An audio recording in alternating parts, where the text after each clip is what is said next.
नमस्कार मेरे साथियों, आपका स्वागत है आपके अपने परिवार वाई सिटी बुक ऑफिशियल पर। कैसे हैं आप? उम्मीद है मस्त होंगे, जबरदस्त होंगे और आपकी तैयारी बहुत बेहतरीन तरीके से चल रही होगी। प्यारे बच्चों, आज सबसे बड़ी बात जो है, आज हम हाई कोर्ट का ग्रुप सी का फोर्थ जो है वो सोल्ड पेपर करेंगे। एक एक चीज को हजार बार देखेंगे, ऑप्शन को कैसे एलिमिनेट किया जाता है वो देखेंगे। हजार बार का मतलब ये होता है कि आप उस क्वेश्चंस में से और क्वेश्चंस कैसे बनाए जा सकते हैं। ठीक है, इसलिए उसे इतना फोकस करके देखना है क्वेश्चन को कि आपको क्वेश्चन छूट ना पाए। ठीक है ना? कभी-कभी ऐसा होता है ना, जो प्रीवियस पेपर जो हम आधार बना के चलते हैं, भले ही सेम क्वेश्चन आए लेकिन जो उसके ऑप्शंस होते हैं ना, वो ज़रूर दिखाई देते हैं कहीं न कहीं पेपर में। ठीक है? तो प पहला पार्ट जो होगा वो शुरू करेंगे, क्योंकि ये पूरा का पूरा पार्ट जो है, ये हिंदी, इंग्लिश, मैथमेटिक्स और जीएस पर बेस है। और ये पेपर कब हुआ? Allahabad High Court group C परीक्षा 2017। ठीक है, कब हुआ है? 2017 में ये कंडक्ट हुआ है। परीक्षा की तिथि है 22 जुलाई 2017 में हुआ है। ठीक है ना? चलिए, सभी लोग आ जाएँगे, बताएँगे सारी चीज़ें क्लियर है या नहीं है? सारी चीजें क्लियर हैं या नहीं है, बताइए। चलिए बताइए। चलिए, बिल्कुल सही। हाँ बिल्कुल, ये पेपर हुआ है बेटा, 22 जुलाई 2017 को कंडक्ट हुआ था, ठीक है ना? हाई कोर्ट ने, एनटीए ने ही कंडक्ट कराया था। तो क्या करेंगे, इसे सोल्व करेंगे। तो देखिए, हमारे पास में ये रहा पहला पार्ट। क्या है इसमें? पहला पार्ट है हिंदी। हिंदी को सोल्व करेंगे। पहला पार्ट क्या है हमारे पास में? हिंदी है। ठीक है, तो क्या करेंगे, पहले पार्ट को हिंदी को सोल्व करेंगे। तो देखिए, कह रहा है कि जल का पर्यायवाची नहीं है। तो सबसे पहले आपको जल के पर्यायवाची पता होने चाहिए। ठीक है, हमारे पास में नीर है, जंबू है। नीर हो गया, अंबु हो गया, तोय हो गया, पय हो गया हमारे पास में। ठीक है, तो ये सारे किसके होते हैं? आप कहीं सर जल के होते हैं। लिख लीजिए एक बार। जल के पर्यायवाची बताओ क्या है? नीर हो गया, नीर, अंबु। ठीक है, क्या हो जाएगा आपका आंसर? तोय हो जाएगा, तय भी हो जाएगा। ठीक है, बताइए आपका आंसर। ये तो हो ही गया। सलील हो जाएगा, उदक हो जाएगा, वारी हो जाएगा। सलील हो जाएगा, उदक हो जाएगा, वारी हो जाएगा। ये सब किसके हैं आपका आंसर? ये जल के। ये जल के है, इसका मतलब क्या है? नीर है, तोय है, पय है हमारे पास में, ये भी सी का है। और पीयूष नहीं है। क्या हो जाएगा? जो जल का पर्यायवाची है वो हमारे पास में क्या हो जाएगा? पीयूष नहीं हो। पीयूष किसका है आपका आंसर? ये हमारे पास में अमृत का है। किसका है ये? आप बोलेंगे सर ये अमृत का पर्यायवाची है। ठीक है, चलिए आगे देखिए। कह रहे कि कृतज्ञ का विलोम शब्द कौन सा है? कृतज्ञ। ठीक है, हमारे पास में कुकृत्य है। बताइए, ये कुकृत्य का क्या हो जाएगा विलोम? आपका आंसर सुकृत्य हो जाएगा। सुकृत्य हो जाएगा। कृतघ्न का क्या हो जाएगा? आपका आंसर कृतज्ञ हो जाएगा। अब हमारे पास में क्या है? जैसे परोपकार है, तो परोपकार को क्या लिखेंगे? आपका आंसर, यदि परोपकार की बात करेंगे तो ये हो जाएगा अपकार। ठीक है, आपका आंसर कपटी जो होता है, जो कपट करते हैं, उसे क्या बोलते हैं? आपका आंसर निष्कपट। क्या बोलेंगे? आपका आंसर ये हो जाएगा निष्कपट। निष्कपट हो जाएगा। ठीक है, ये है। तो बताओ कृतज्ञ का विलोम शब्द कौन सा हो जाएगा? आपका आंसर कृतज्ञ, कृतघ्न हो जाएगा। बी क्या हो जाएगा? बिल्कुल सही हो जाएगा। सभी लोग आंसर देते जाएंगे। सभी लोग क्या करेंगे? इसका आंसर देते जाएंगे। ठीक है ना? आगे देखिए। कह रहा है कि निम्न में से कौन सा शब्द जो है तद्भव है? निम्न में से कौन सा शब्द जो है वो तद्भव है? तो पूछ रहा है। वत्स है, ठीक है, रात्रि है, काज है मेरे पास में, या वायु है? बताइए, तद्भव पूछ रहा है। वत्स, रात्रि, काज। काज हो जाएगा, वायु हो जाएगा। बोलिए। आप कहेंगे सर जो काज होता है कार्य है। वत्स का मतलब होता है वत्स का क्या हो जाएगा? आप कहेंगे सर ये होता है बेटा या पुत्र होता है। ठीक है, रात्रि का क्या होता है? आप कहेंगे सर ये रात होता है। और काज का आप कहेंगे सर ये जो मेरे पास में है ये तद्भव शब्द है। क्या बोलेंगे? आप कहेंगे सर ये हो जाएगा मेरे पास में तद्भव। तत्सम क्या होता है इसका? आप कहेंगे सर इसका जो तत्सम है, तत्सम ये होता है कार्य। ठीक है, तद्भव है। वायु का क्या हो जाएगा? आप कहेंगे सर हवा हो जाएगा। तो ये हो जाएगा मेरे पास में सी हो जाएगा। बिल्कुल सही है, तद्भव वर्ड है। क्या बोलेंगे? ये हमारे पास में क्या हो जाएगा? तद्भव शब्द हो जाएगा। ठीक है, चले आगे। आगे देखिए। कह रहा है कि निम्न में से कौन सा शब्द जो है तत्सम है? भ्राता है, भ्राता है, कान है, सब है, और मेरे पास में क्या है? बयार है। आप कहेंगे सर भ्राताश्री। ठीक है, तो क्या हो जाएगा? ए बिल्कुल सही हो जाएगा। ये हो जाएगा मेरे पास में तत्सम शब्द। तत्सम और तद्भव, तत्सम शब्द वे शब्द होते हैं जिसमें संस्कृत का यूज होता है। प्योरली संस्कृत से लिए गए वर्ड को ही तत्सम कहा जाता है। और जो तद्भव होते हैं, जो संस्कृत से जो हिंदी में आते हैं वर्ड, ठीक है, उन्हें तद्भव कहा जाता है। ठीक है, आगे देखिए। कह रहा है कि वागीश का संधि विच्छेद क्या होगा? वाघ प्लस ईस होगा, वाघ प्लस ईस होगा, तो बताइए कौन सा होगा। ठीक है, अपने आप ही समझ में आ जाएगा। पांचवें में क्या लिखेंगे बताइए, पांचवें में क्या लिखेंगे, तो आप क्या बोलेंगे सही, आप कहेंगे सर ये हो जाएगा वाघ प्लस ईस हो जाएगा। ठीक है, यदि वाघ ईस को आप ब्रेक करेंगे,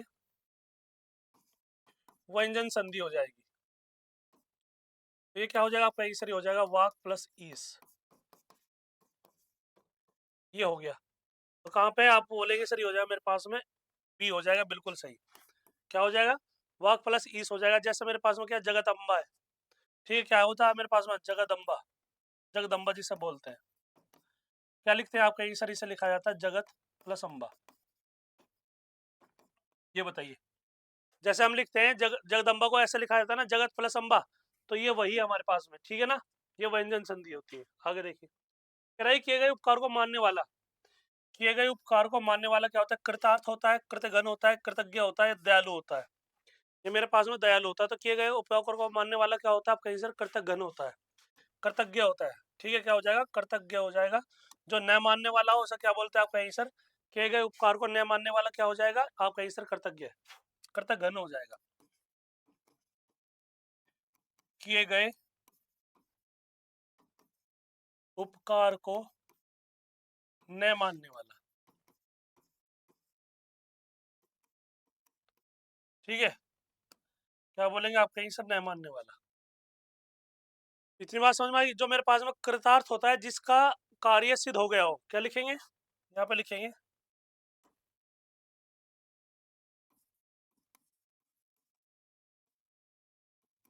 जिसका कार्य सिद्ध हो गया हो, ठीक है, तो कृतार्थ कहा जाता है। दयालु तो आपको पता ही है, जो दयालु होता है, जो दया करते हैं, दया करने वालों को क्या कहा जाता है, दयालु कहा जाता है। दया करने वाला, दया करने वाले को ही क्या कहा जाता है, दयालु। ठीक है, आगे देखिए, कह रहा है कि दोहरा लाभ, कह रहा है कि अर्थ के सही लोकोक्ति क्या है, अंधे के हाथ बटे लगना, कह रहे भागते भूत की लंगोटी ही सही, कह रहा है कि अंध भला सो भला, आम के आम गुठलियों के दाम, तो कहेंगे सर दोहरा लाभ हुआ, आम के आम भी मिल गए और गुठलियों के दाम भी मिल गए। ठीक है, तो क्या हो जाएगा, ये हो जाएगा मेरे पास में डी बिल्कुल सही हो जाएगा। बेइज्जत करना, पाँव उखाड़ना, बखरिया उधेड़ना, पगड़ी उछालना, या भीगी बिल्ली बन जाना। क्या बोलेंगे आप कहेंगे सर जो आठवां है मेरे पास में, बेइज्जत करने का मतलब क्या होता है, उसकी पगड़ी उछालना। पगड़ी क्या होती है, सम्मान होता है, ठीक है ना, जो पगड़ी हो जो सर पे रखा जाता है वो सम्मान ही तो है। जिस किसी भी चीज को आप सर पे रखोगे, ठीक है, वो एक सम्मान की तो होगा कि हाँ ये हमारा सम्मान है। पगड़ी रखी जाती है, कैप रखी जाती है, देखे भी होंगे आपने लोग, ठीक है, तो क्या ये सम्मान है। और यही उछाली जाती है तो क्या होता है, आप कहीं सर बेइज्जती होती है, बेइज्जत होना होता है। आगे देखिए, कह रहा है कि लिंग की दृष्टि से अशुद्ध वाक्य कौन सा है, मोटा या आदमी आया। ठीक है, आपकी चरित्र क्या, आपकी चरित्र अच्छी है, तुम्हारी जेब खाली है, कह रहा है कि उसकी कलम खो गई है। बताइए, तुम्हारी जेब खाली है या आपके सामने उसकी कलम खो गई है, तो नोबे में क्या आएगा, नोबे में क्या लगाएंगे। कह रहा है कि आपकी चरित्र अच्छी है, ये अशुद्ध वाक्य है, आपका चरित्र अच्छा है, ठीक है, अशुद्ध वाक्य हो जाएगा। मोटा या आदमी आया, बिल्कुल ठीक है, आपकी चरित्र अच्छी है, ये क्या हो जाएगा, अशुद्ध हो जाएगा, आपका चरित्र अच्छा है।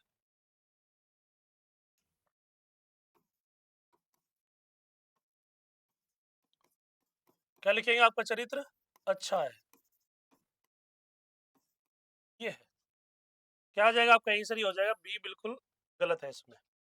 तुम्हारी जेब खाली है, बिल्कुल सही है, तो उसकी कलम खो गई है, बिल्कुल ठीक है। कह रहा है कि वचन की दृष्टि से अशुद्ध वाक्य है, वचन की दृष्टि से अशुद्ध वाक्य है, ये चीज पूछ रहा है। ठीक है, तो प्रत्येक व्यक्ति सही कहेगा, हर एक कुआं मीठे जल का नहीं होता। कह रहा है कि मैं उनकी सज्जनता पर मुग्ध हूँ। अशुद्ध वाक्य देखना आपको कौन सा होगा। ठीक है, मैं उनकी सज्जनता पर क्या हूँ, मंत्र मुग्ध हूँ जिसे कहा जाता है। उसका प्राण निकल गया, ठीक है, उसका प्राण निकल गया, उसके प्राण निकल गए। बताइए 10वें में क्या लिखेंगे आप, तो क्या हो जाएगा, आप कहेंगे सर जो मेरे पास में प्राण होता है ना बहुवचन होता है, तो क्या लिखेंगे सर, आप कहेंगे सर उसके प्राण निकल गए।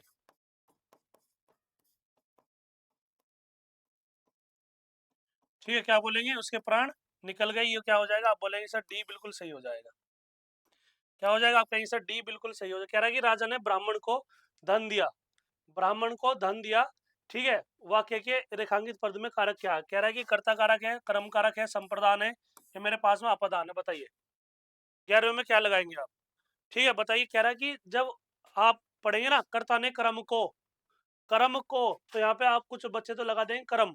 क्यों? कह रहा है कि ब्राह्मण को धन दिया, लेकिन धन दिया अलग हो गया, पैसे दिए और वो अलग हो गया, बिल्कुल पैसे अलग हो गए। तो अलग होने के लिए क्या करते हैं आप कहेंगे सर हमारे पास में अपादान लगता है। क्या बोलेंगे आप कहेंगे सर मेरे पास में अपादान लगेगा, जिसे कहा जाता है अपादान कारक कहा जाता है। क्या बोलेंगे इसे? आप कहेंगे सर इसे कहा जाता है अपादान कारक के नाम से जाना जाता है। आगे देखिए, कह रहा है कि निम्न में से कौन सा वाक्य क्या है भूतकाल का है? निम्न में से कौन सा वाक्य जो है भूतकाल का है? यदि वह जाता तो मैं भी आ जाता। ये तो नहीं है। मोहिनी खाती होगी, आप कहेंगे सर ये भी नहीं है। उसने खाया होगा, आप कहेंगे सर उसने खाया है। खाती होगी, ठीक है। खाया है ये मेरे पास में मोहन ने पढ़ा है। बताइए इनमें से हो सकता है। ठीक है, तो बताइए 12वें में क्या लगाएंगे आप? 12वें में क्या लगाएंगे आप कहेंगे सर देखिए, यदि वह जाता तो मैं भी आ जाता। इस वाक्य में बीते हुए समय की बात हो रही है। आप कहेंगे सर अरे वाह, आप तो कहते हैं कि सर ये नहीं होगा, ये भी नहीं होगा। मैंने कहा हाँ ये नहीं होगा, लेकिन यदि वह जाता तो मैं भी जाता, ये बीते हुए कल की बात कर रहा है। ठीक है, तो क्या हो जाएगा? आप कहेंगे सर भूतकाल। क्या हो जाएगा? ए बिल्कुल सही हो जाएगा। कह रहा है कि इस वाक्य में वर्तनी संबंधी अशुद्धि है। किस वाक्य में वर्तनी संबंधी अशुद्धि है? ईश्वर अंतर्यामी है, उज्जवल चांदनी में सैर कर आनंद आता है। ठीक है, सैर करके। आपका स्वास्थ्य अब कैसा है? ठीक है, कह रहा है कि वर्तनी संबंधी पूछ रहा है। ध्यान रखना, विद्यार्थी का स्वावलंबी होना चाहिए। बताइए क्या कह रहा है? 13वें का क्या लगाएंगे आप? ठीक है, 13वें में क्या लगाएंगे ये चीज आपसे पूछ रहा है। तो कह रहा है कि किस वाक्य में वर्तनी संबंधी हमारे पास में क्या अशुद्धि है? बताइए। वर्तनी के आधार पर स्वावलंबी बिल्कुल ठीक है, स्वास्थ्य सही है, उज्जवल उज्जवल थोड़ा सा गलत लग रहा है, अंतर्यामी ये भी सही है। उज्जवल ऐसे बनता है,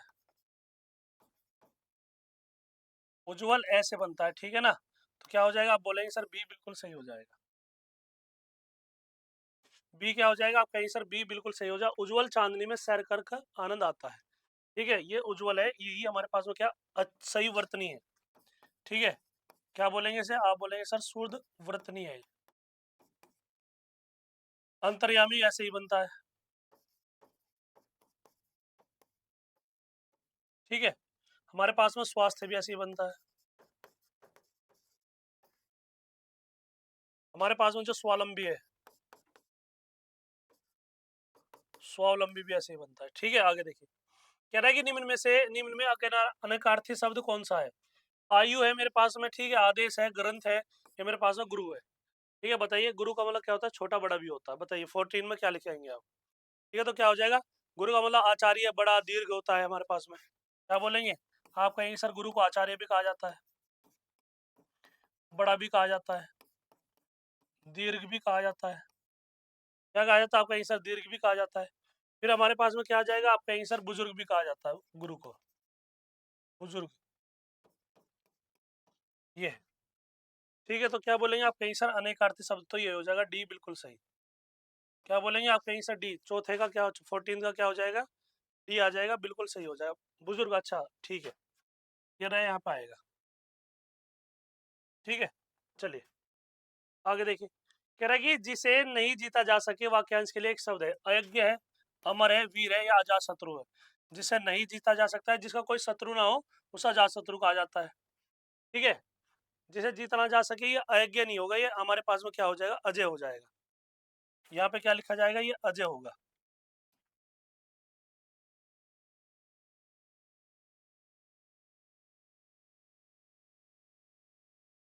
ऐसे अजय ही तो बन सकता है। देखो देखो, बन गया ना अजय।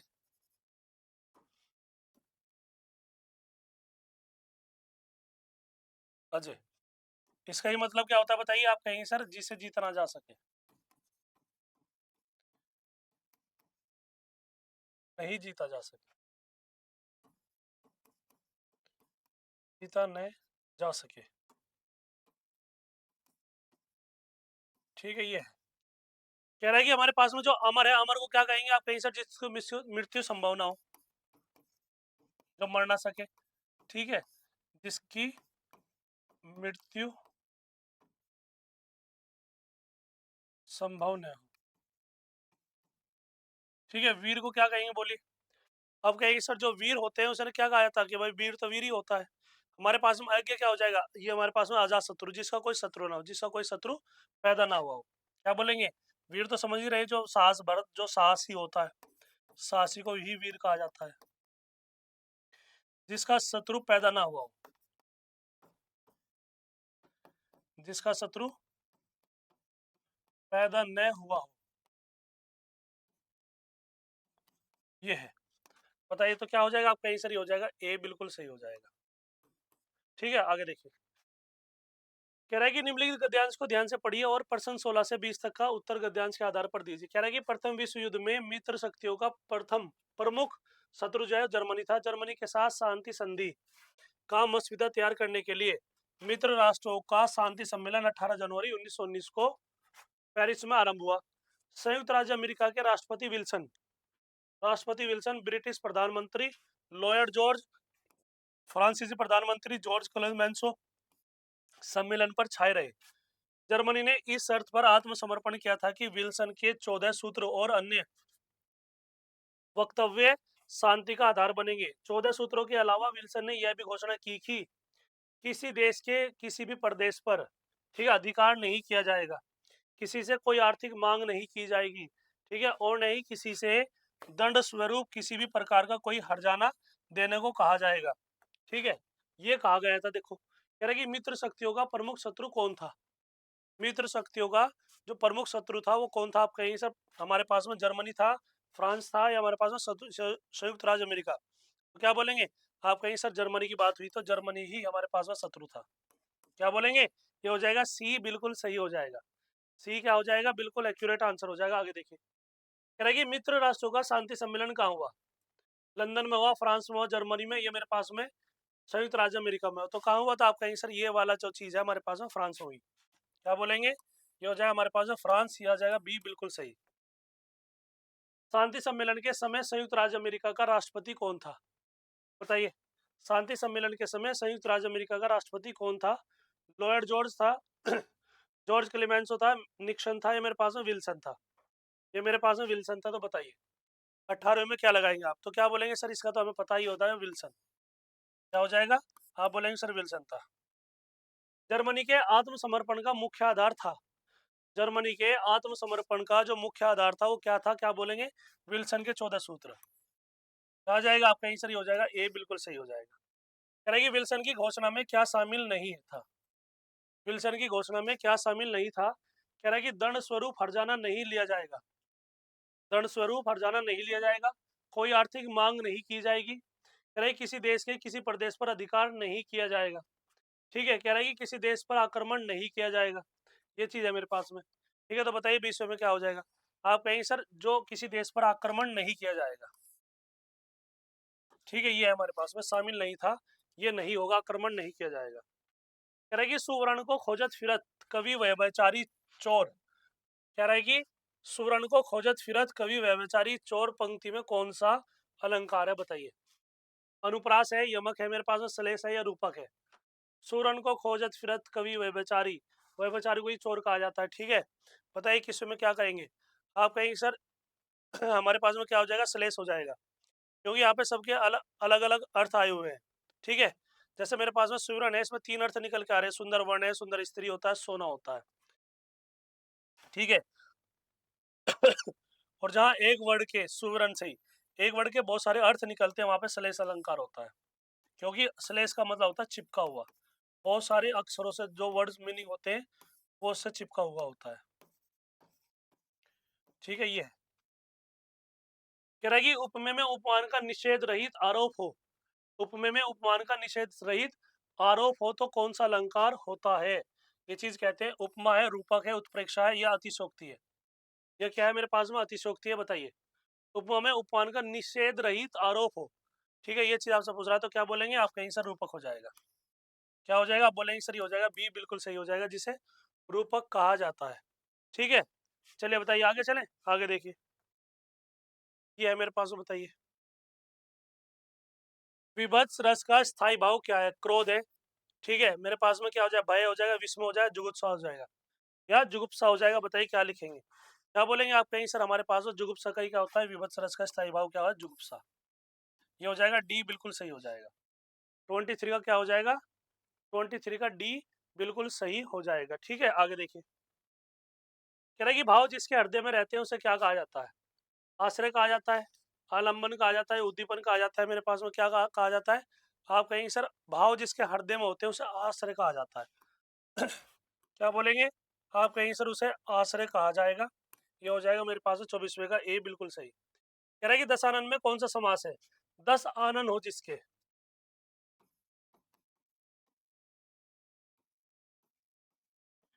10 आनन हो जिसके,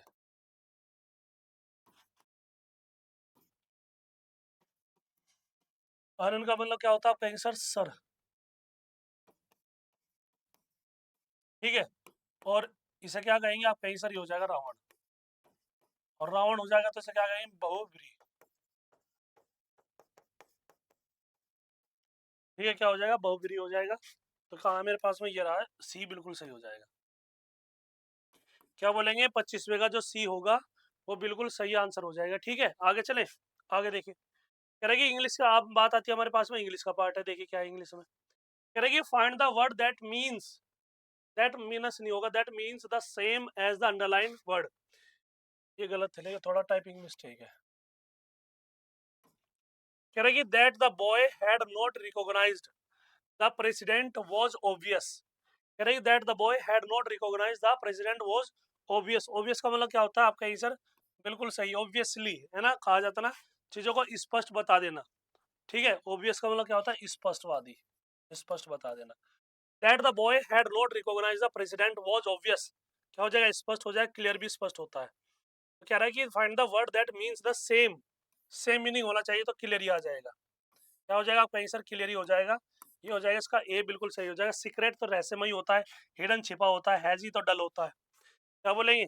जो मेरे पास में हैजी होता है और डल होता है, मतलब अस्पष्ट होता है, जिसे धुंध से भरा कहा जाता है हैजी, हैजी। ये होता है रहस्यमय।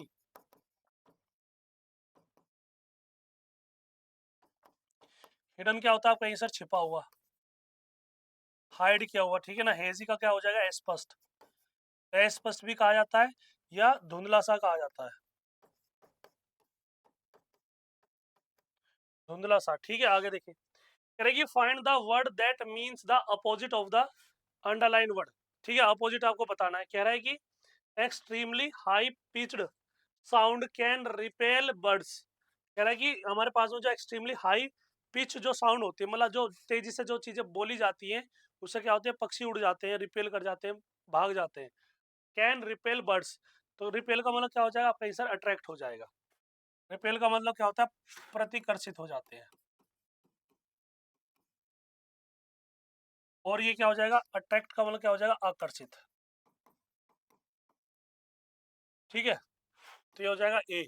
एब्जॉर्व का मतलब क्या होता है? आप कहीं सर एब्जॉर्व कर लेना, अवशोषित कर लेना, कंफ्यूज होना। ठीक है, कंफ्यूजन है मेरे पास में, मतलब एक तरीके से कंफ्यूज है आप। कंफ्यूज का मतलब है कि कुछ पता नहीं चल रहा है, कंफ्यूजन में है। क्या बोलेंगे? इतनी बात समझ में आ गई? आप कहीं सर एब्जॉर्व अवशोषित हो जाए, कंफ्यूज भ्रमित कर देना। इसे लिख लीजिए, एब्जॉर्व का मतलब क्या हो जाएगा? अवशोषित। कंफ्यूज का मतलब क्या हो जाएगा? क्या है आप? क्या बोलेंगे? कंफ्यूज हो जाना। ठीक है, भ्रमित है आप, कंफ्यूज है, भ्रमित। कंसंट्रेट, ठीक है, कंसंट्रेट का मतलब होता है एक ही चीज पर ध्यान केंद्रित करना। ठीक है, कि हमारे पास में फोकस है, ये वाला, इसी पर फोकस, फोकस है, फोकस्ड जिसे कहा जाता है, केंद्रित, फोकस,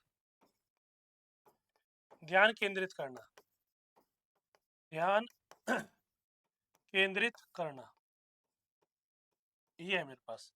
ठीक है, चलिए। कह रहे कि find the word that means the opposite of the underline word. Opposite बताना है। कह रहे कि real estate price have plummeted in the past 6 month. ठीक है, पलमेटेड का मतलब क्या होता है? आप कहेंगे सर बताइए, हमारे पास में इसमें पलमेटेड में क्या आएगा? ठीक है, तो क्या बोलेंगे? रियल एस्टेट में जो चीजें भूमि भवन की कीमतों में 6 महीने, पिछले 6 महीने से बहुत तेजी आई है। तो जो पलमेटेड का मतलब होता है कि किसी वस्तु का दाम बहुत तेजी से गिरना। क्या बोलेंगे? आप कहेंगे सर किसी वस्तु का दाम,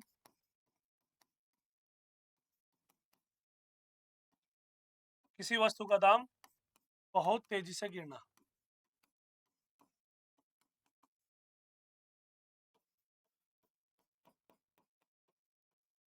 ठीक है, ये है मेरे पास में, पलमेटेड से कहा जाता है। कह रहा है कि इसका क्या बताना, अपोजिट मीनिंग बताना। कंप्लीटली फलन आप कहीं से गिर तो गया, प्लंज डाउन, ठीक है, मल्टीपल ट्वाइस, ठीक है, कहेंगे राइजन शार्पली, राइजन का मतलब उठना, तेजी से उठना एक तरीके से। तो बताइए हमारे पास में 28 में क्या आएगा, आप कहेंगे सर तेजी से उठने की बात करता है तो राइजन का मतलब क्या हो जाएगा, डी, बिल्कुल सही, ठीक है। मल्टीपल ट्वाइस, दो गुना नहीं हो रहा है, वो डाउन हो रहा है, ये उठ रहा है, तो क्या आ जाएगा, अपोजिट मीनिंग ये हो जाएगा, डी, बिल्कुल सही, ठीक है।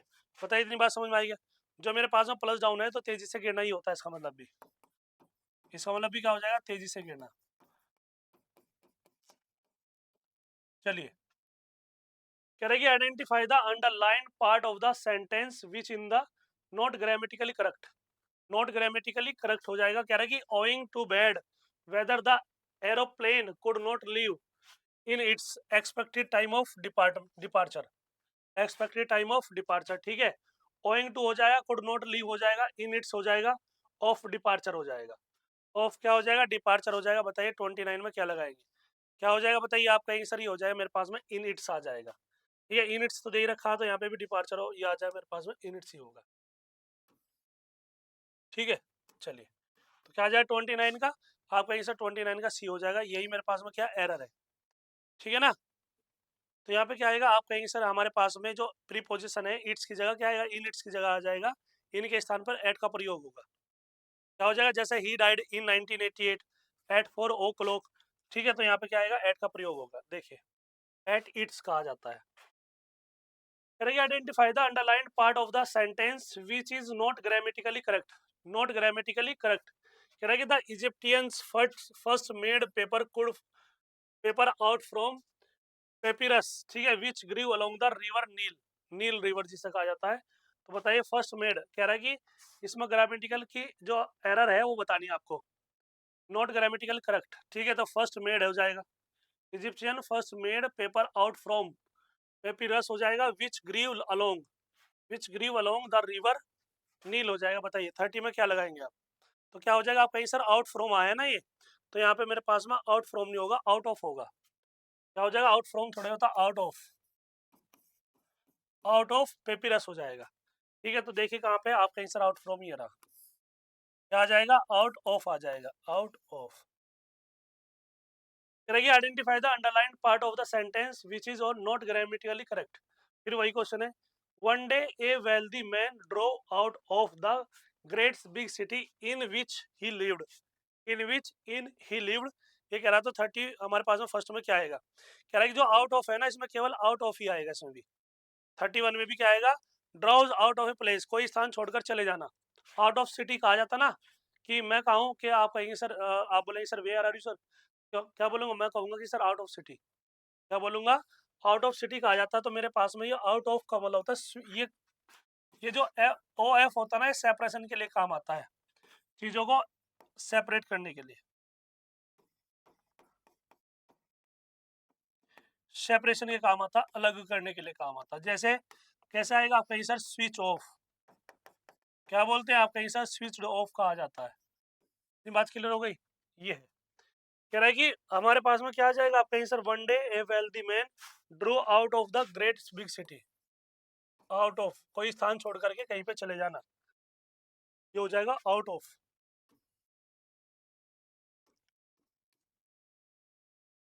कह रहा है कि identify the underlined word part of the sentence which is not grammatically correct, फिर वही है। कह रहा है कि it is rare because it is the only such a map available. बताइए it is rare, it is rare because it is the only such a map available. बताइए इसमें क्या आ रहा है, 32 में क्या लगाएंगे आप कहेंगे सर हमारे पास में इसमें दिया हुआ सच ए मैप, ठीक है, तो यहाँ पे क्या आ जाएगा, आप कहेंगे सर मैप दैट आएगा, बस केवल क्या आएगा, map that available, such a map नहीं आएगा, क्या आ जाएगा, मैप दैट आएगा, मैप दैट अवेलेबल, ठीक है, तो क्या हो जाएगा, सच ए मैप, एक ऐसा मैप, ऐसा कुछ नहीं होता, ठीक है। कह रहा है identify the underlined part of the sentence which is not grammatically correct.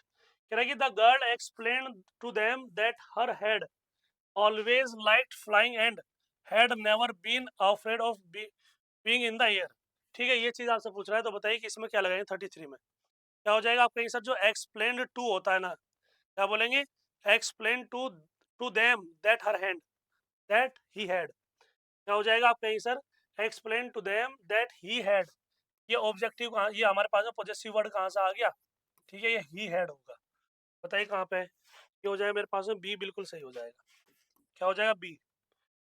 देखो पैराजंबल आ गया, कह रहा है कि the in the following questions the part of the sentence, ठीक है, namely P Q R S are jumbled, ठीक है, choose the correct order of these to make a grammatically correct and meaningful sentence from the given options. ये P है, ये are है मेरे पास में, ये क्यू है मेरे पास में, ये एस है। कह रहा है कि इम्पेशेंटली फॉर द मूवी, ठीक है, we sat waiting to begin, ठीक है, ये चीज आपसे कहा है, तो बताइए इसमें क्या आएगा। सबसे पहले क्या आएगा, ये चीज आपको जाननी चाहिए। आप कहीं सर वी सेट क्या आ जाएगा, आप कहीं सर सबसे पहले सब्जेक्ट आता है, सबसे पहले क्या आ जाएगा, आप कहीं सर सबसे पहले हमारे पास में सब्जेक्ट आ जाएगा। तो सब्जेक्ट कहाँ है, आप बोलेंगे सर इसमें नहीं है, इसमें नहीं है, इसमें नहीं है, तो ये हो जाएगा मेरे पास में, ये आ जाएगा मेरे पास में वी। तो वी सेट वेटिंग, आप कहीं सर केवल आर इस मारा है, तो वी सेट वेटिंग हो जाएगा, we sat waiting impatiently for, ठीक है, इम्पेशेंट मतलब आपको पेशेंट नहीं है, मतलब एक तरीके से धैर्य नहीं है, तो आर हो जाएगा, पी हो जाएगा। फिर कह रहा है कि हमारे पास में पैसेंटली फॉर द मूवीज, क्या हो जाएगा, आपका आंसर क्यू हो जाएगा। टू बिगिन क्या हो जाएगा, ऐसा आ जाए, तो आरपी क्यू एच कहाँ हो जाएगा, आपका आंसर सी, बिल्कुल सही हो जाएगा। क्या बोलेंगे, सी क्या हो जाएगा, बिल्कुल सही आंसर हो जाएगा। ठीक है, आगे देखिए, ये भी पैराजंबल है, तो इस पैराजंबल में क्या लगाएंगे बताइए। अब देखो सबसे पहले सब्जेक्ट ढूंढेंगे कहाँ है इसमें, सबसे पहले सब्जेक्ट कह रहे हैं कि द मिनिस्टर, ये होगा, ये मिल गया पहला पी, ठीक है, ये कैंसिल हो गया, ये कैंसिल हो गया, नहीं ये तो है, हमारे पास में केवल एक ही गलत हुआ, ये वाला।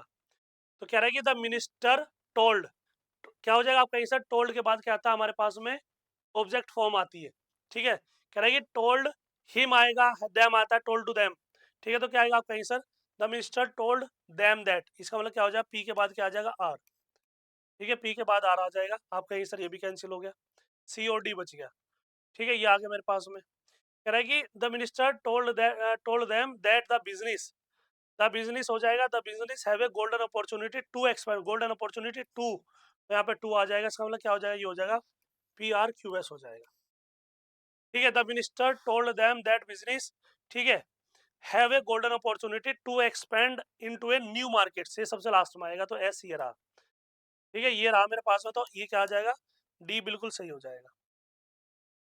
क्या बोलेंगे आप, कहीं से डी होगा मेरे पास में, बिल्कुल सही आंसर आ जाएगा। इतनी बात क्लियर हो गई, बताइए, इतनी बात समझ में आ गई, चलिए, तो क्या आ जाएगा, डी बिल्कुल सही हो जाएगा। आगे देखिए, कह रहा है कि choose the best option to fill in the blank, ठीक है, कह रहा है कि for dash single items billing in the same supermarket you need to go that last counter, ठीक है, द है, नो आर्टिकल है, कह रहे कि फॉर द सिंगल आइटम या फॉर अ सिंगल आइटम, भाई आ तो नहीं आएगा, no article for the single item. बताए 36 में क्या है, आप कहेंगे सर फोर के बाद जरूरी नहीं कोई आर्टिकल आए, फॉर द सिंगल आइटम कुछ नहीं होता, इसमें आएगा कोई आर्टिकल नहीं आएगा, ठीक है, चलिए, कह रहे कि single item billing in the supermarket you need to go, you need to go to the, है ना, द लास्ट काउंटर, तो क्या आ जाएगा, ये हो जाएगा डी, बिल्कुल सही हो जाएगा, ठीक है, इसमें आर्टिकल की कोई जरूरत नहीं है। करेगी choose the best option to fill in the blank, करेगी dash young king of Nepal plants a tree of to the mark, ठीक है, to mark celebration of his birth instead of spending on other festivities, ठीक है, festivities तो बताइए 37 में क्या लिखेंगे, तो क्या आ जाएगा आपका आंसर, द यंग, क्या आ जाएगा आपका answer, the young king of Nepal plants a tree of mark the celebration the celebration of his birth instead of spending on the other festivities, तो दादा कहाँ आया हुआ, आपका आंसर ए आया हुआ है, क्या हो जाएगा, आप बोलेंगे सर 37 का ए बिल्कुल सही हो जाएगा। ठीक है, आगे देखिए, कह रहा है कि choose the best option to fill in the blank, ये है मेरे पास में, कह रहा है कि the employers and his manager have come into the conflict about the implementation of the project. Conflict का मतलब क्या होता है कि वहां पे कोई विचार विमर्श नहीं मिल रहे हैं, कॉन्फ्लिक्ट हो गया है, कोई कुछ कह रहा है, उधर से कोई कुछ कह रहा है, तो ये बहस छिड़ी हुई है उनमें, ये बहस छिड़ी हुई है, तो क्या आता है कॉन्फ्लिक्ट के बाद उससे पहले हमेशा इनटू का प्रयोग करते हैं, the employer and his manager have come into. अब ये कोई, ये आना और ये कम इनटू, ये वो नहीं है कि अंदर आना होता है, कम का मतलब हमेशा ही आना होता है, नहीं, कम का मतलब क्या है, हमेशा आना नहीं होता है, ठीक है, conflict about the implementation of the project, तो क्या आ जाएगा इनटू हो जाएगा, ये हो जाएगा मेरे पास में डी हो जाएगा, बिल्कुल सही। 38 का क्या हो जाएगा, आप कहीं से डी आ जाएगा, कम इनटू कन्फ्लिक्ट, मतभेद होना, क्या बोलेंगे इसे, आप कहीं सर ही होता मेरे पास में,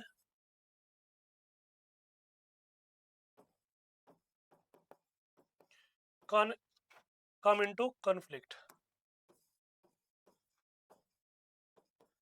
ये है। क्या बोलेंगे आप कहीं सर मतभेद होना,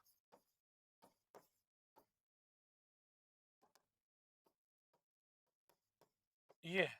ठीक है, चलो कह रहा है कि choose the best option to fill in the blank, कह रहा है कि the thief will not be able allowed to get dash, ठीक है, डैश विद दिस रोबरी, कह रहा है कि the thief will not be able allowed to get dash with this robbery, बताइए क्या आएगा, अलाउड टू गेट, ठीक है, अवे आएगा, ऑन आएगा मेरे पास में, अक्रॉस आएगा मेरे पास में, डाउन आएगा, बताइए 39 में क्या लगाएंगे आप, क्या हो जाएगा आप कहीं सर, जब भी हमें to get with with something, किसी भी साथ क्या कर रहे हैं, चोरी कर कर कोई भाग रहा है, ठीक है, तो क्या आ जाएगा आप कहीं सर, भाग जाना चाहिए ना सर, गेट अवे, ठीक है, तो क्या आ जाएगा आप कहीं सर, ये हो जाएगा AWAY, ये हो जाएगा away, get away with this robbery, ठीक है, तो क्या हो जाएगा आप बोलेंगे सर, ये हो जाएगा ए, क्या हो जाएगा ए, बिल्कुल सही हो जाएगा। कह रहा है कि choose the best option to fill in the blank, कह रहा है कि कह रहा है Dharma decided to forget the past incidents and not hold any enmities dash neighbour dash his neighbours, ठीक है, तो बता रहा है एनिमिटीज विद हिज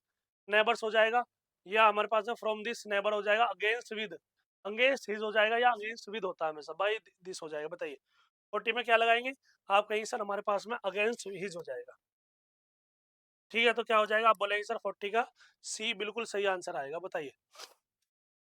चलिए बहुत बढ़िया, बिल्कुल सही है, समझ में आ रहा है ना, आगे देखिए, कह रहा है कि choose the best option to fill in the blank, कह रहा है कि we will have to put dash our vacation, ठीक है ना, our vacation till my mother gets all right, gets all right हो जाएगा, तो बताइए क्या आएगा, ऑफ आएगा, पुट ऑफ आवर वेकेशन, ठीक है, या पुट अवे या पुट डाउन, या मेरे पास फॉरवर्ड आवर आएगा, तो हमारे पास में 41 में क्या आएगा, तो क्या हो जाएगा आपका, सर हो जाएगा पुट ऑफ हो जाएगा, put off our vacation till my mother gets all rights, ठीक है, तो क्या हो जाएगा ए, बिल्कुल सही हो जाएगा। कह रहा है कि choose the word which means the same as the group of word given, कह रहा है कि one who sees the dark side of life, क्या बोल रहा है, one who sees the dark side of life, atheist होता है, ठीक है, साइनिक होता है, मिस्टिक होता है, मेरे पास में पैसिमिस्टिक होता है, ये मेरे पास में क्या हो जाएगा, पैसिमिस्टिक हो जाएगा, तो बताइए अथीस्ट वो होता है जो ईश्वर को न मानता हो, क्या बोलेंगे, अथीस्ट क्या होता है, ईश्वर को न मानने वाला,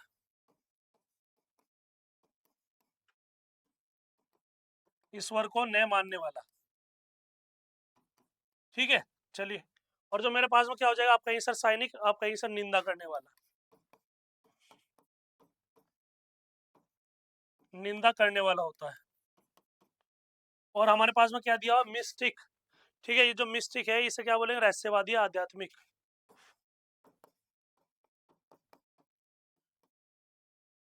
ठीक है, पेसिमिस्टिक क्या हो जाएगा आपका answer, one who sees the dark side of life, तो क्या हो जाएगा, आशावादी हो जाएगा, ये ऐसा व्यक्ति जो जीवन के खराब पहलुओं की ओर ध्यान देता हो, ठीक है, जिससे क्या बोलते हैं आपका आंसर, ये पेसिमिस्टिक है, इसे बोलते हैं निराशावादी, क्या हो जाएगा आप बोलेंगे सर, ये आ जाएगा निराशावादी हो जाएगा, ठीक है, तो ये आ जाएगा मेरे पास में डी, बिल्कुल सही हो जाएगा, ठीक है, आगे देखिए, कह रहा है कि choose the word which means the same as the group of word given, कह रहा है कि अ कलेक्शन ऑफ लोयंस, लोयंस का जो समूह है वो क्या कहलाता है, हर्ड कहलाता है, पैक कहलाता है, प्राइड, ये मेरे पास में ट्रूप कहलाता है, तो बताइए इसमें क्या लिखेंगे आप कहीं से, जो लोयन का जो समूह होता है ना उसे क्या बोलते हैं, आप कहीं सर उसे कहा जाता है, हमारे पास में शेरों का समूह, उसे प्राइड कहा जाता है, क्या बोलेंगे आप कहीं सर, उसे प्राइड के नाम से जाना जाता है, और जो ये हर्ड होता है, HERD हर्ड, इसे क्या बोलते हैं, हाथियों का समूह, हाथियों का समूह होता है, ठीक है, और जो मेरे पास में पैक होता है, जिसे पैक कहेंगे आप कहीं सर, इसे बोला जाता है जानवरों का समूह,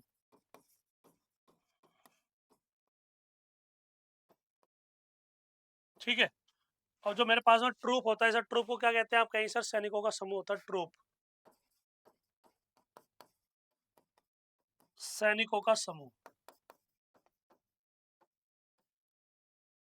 ठीक है, कह रहा है कि choose the correctly spelled word, ठीक है। कंपटीशन, क्या हमारे पास में कंपटीशन वर्ड दिया हुआ है, तो बताइए 44 में क्या लगाएंगे।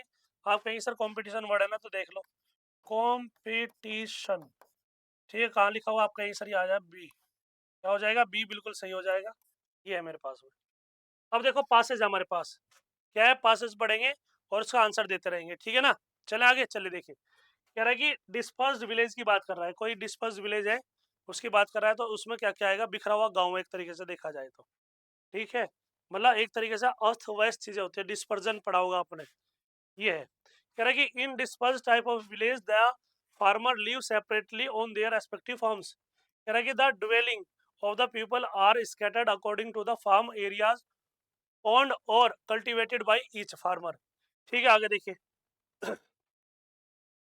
कह रहे कि dispersed village are found on the western Ghats of India in Kerala, Karnataka and Maharashtra states in Karnataka in Malnad area such as the Shimoga, ठीक है, Chikmagalur and Kodagu farms and the states are normally scattered. कह रहे कि here often 5-10 houses constitute a village, बिल्कुल ठीक है। कह रहे कि इन डिस्पर्स्ड विलेज किसकी बात कर रहा है, कह रहा है कि in dispersed village the dwelling houses are connected, ठीक है, with the country services road adjacent to the dwelling houses. The farmer keeps his livestock and farms equipments in this type of villages. Families are forced to find the services such as the markets, stores, hostels, shops, ठीक है, schools, primary health centered and such other things in the nearby towns. Since people are scattered over the area, ठीक है, their social life में assume different form, ठीक है, different forms हो जाएगा। The dispersed village are such that one often finds it's difficult to make out of where one village ends and another starts हो जाएगा, ठीक है। आगे देखिए क्या है, कह रहा है कि the people of dispersed village have their own difficulty in defending their common interest against odds or external dangers. Each family has to do it by itself. The nucleated villages in this respect has a greater advantage for it can defend its common interest collectively. The problem of self defenses of the dispersed village has made some communities sub communities such as Nayars of the Malabars and Cokes जिसे कहा जाता है of Kodagu to grow it martial races, ठीक है। अब देखो इसमें क्या कहा गया, कह रहे कि what determines the size of a dispersed village in parts of Karnataka. In parts of Karnataka कह रहा है कि land under cultivation, population, number of houses या वैल्यू ऑफ प्रॉपर्टी, या वैल्यू ऑफ क्या हो जाएगा, प्रॉपर्टी हो जाएगा। तो बताइए क्या आएगा। 45 में क्या लगाएंगे, ये चीज आपसे जानना चाह रहा है, तो बोलिए क्या बोलेंगे। तो सी का क्या आ जाएगा, आपका आंसर 45 का हो जाएगा नंबर ऑफ हाउसेज, ठीक है। ये आ जाएगा मेरे पास में, सी हो जाएगा बिल्कुल सही। कह रहे कि what is the special features of such village, ये फीचर नहीं होगा, फीचर है,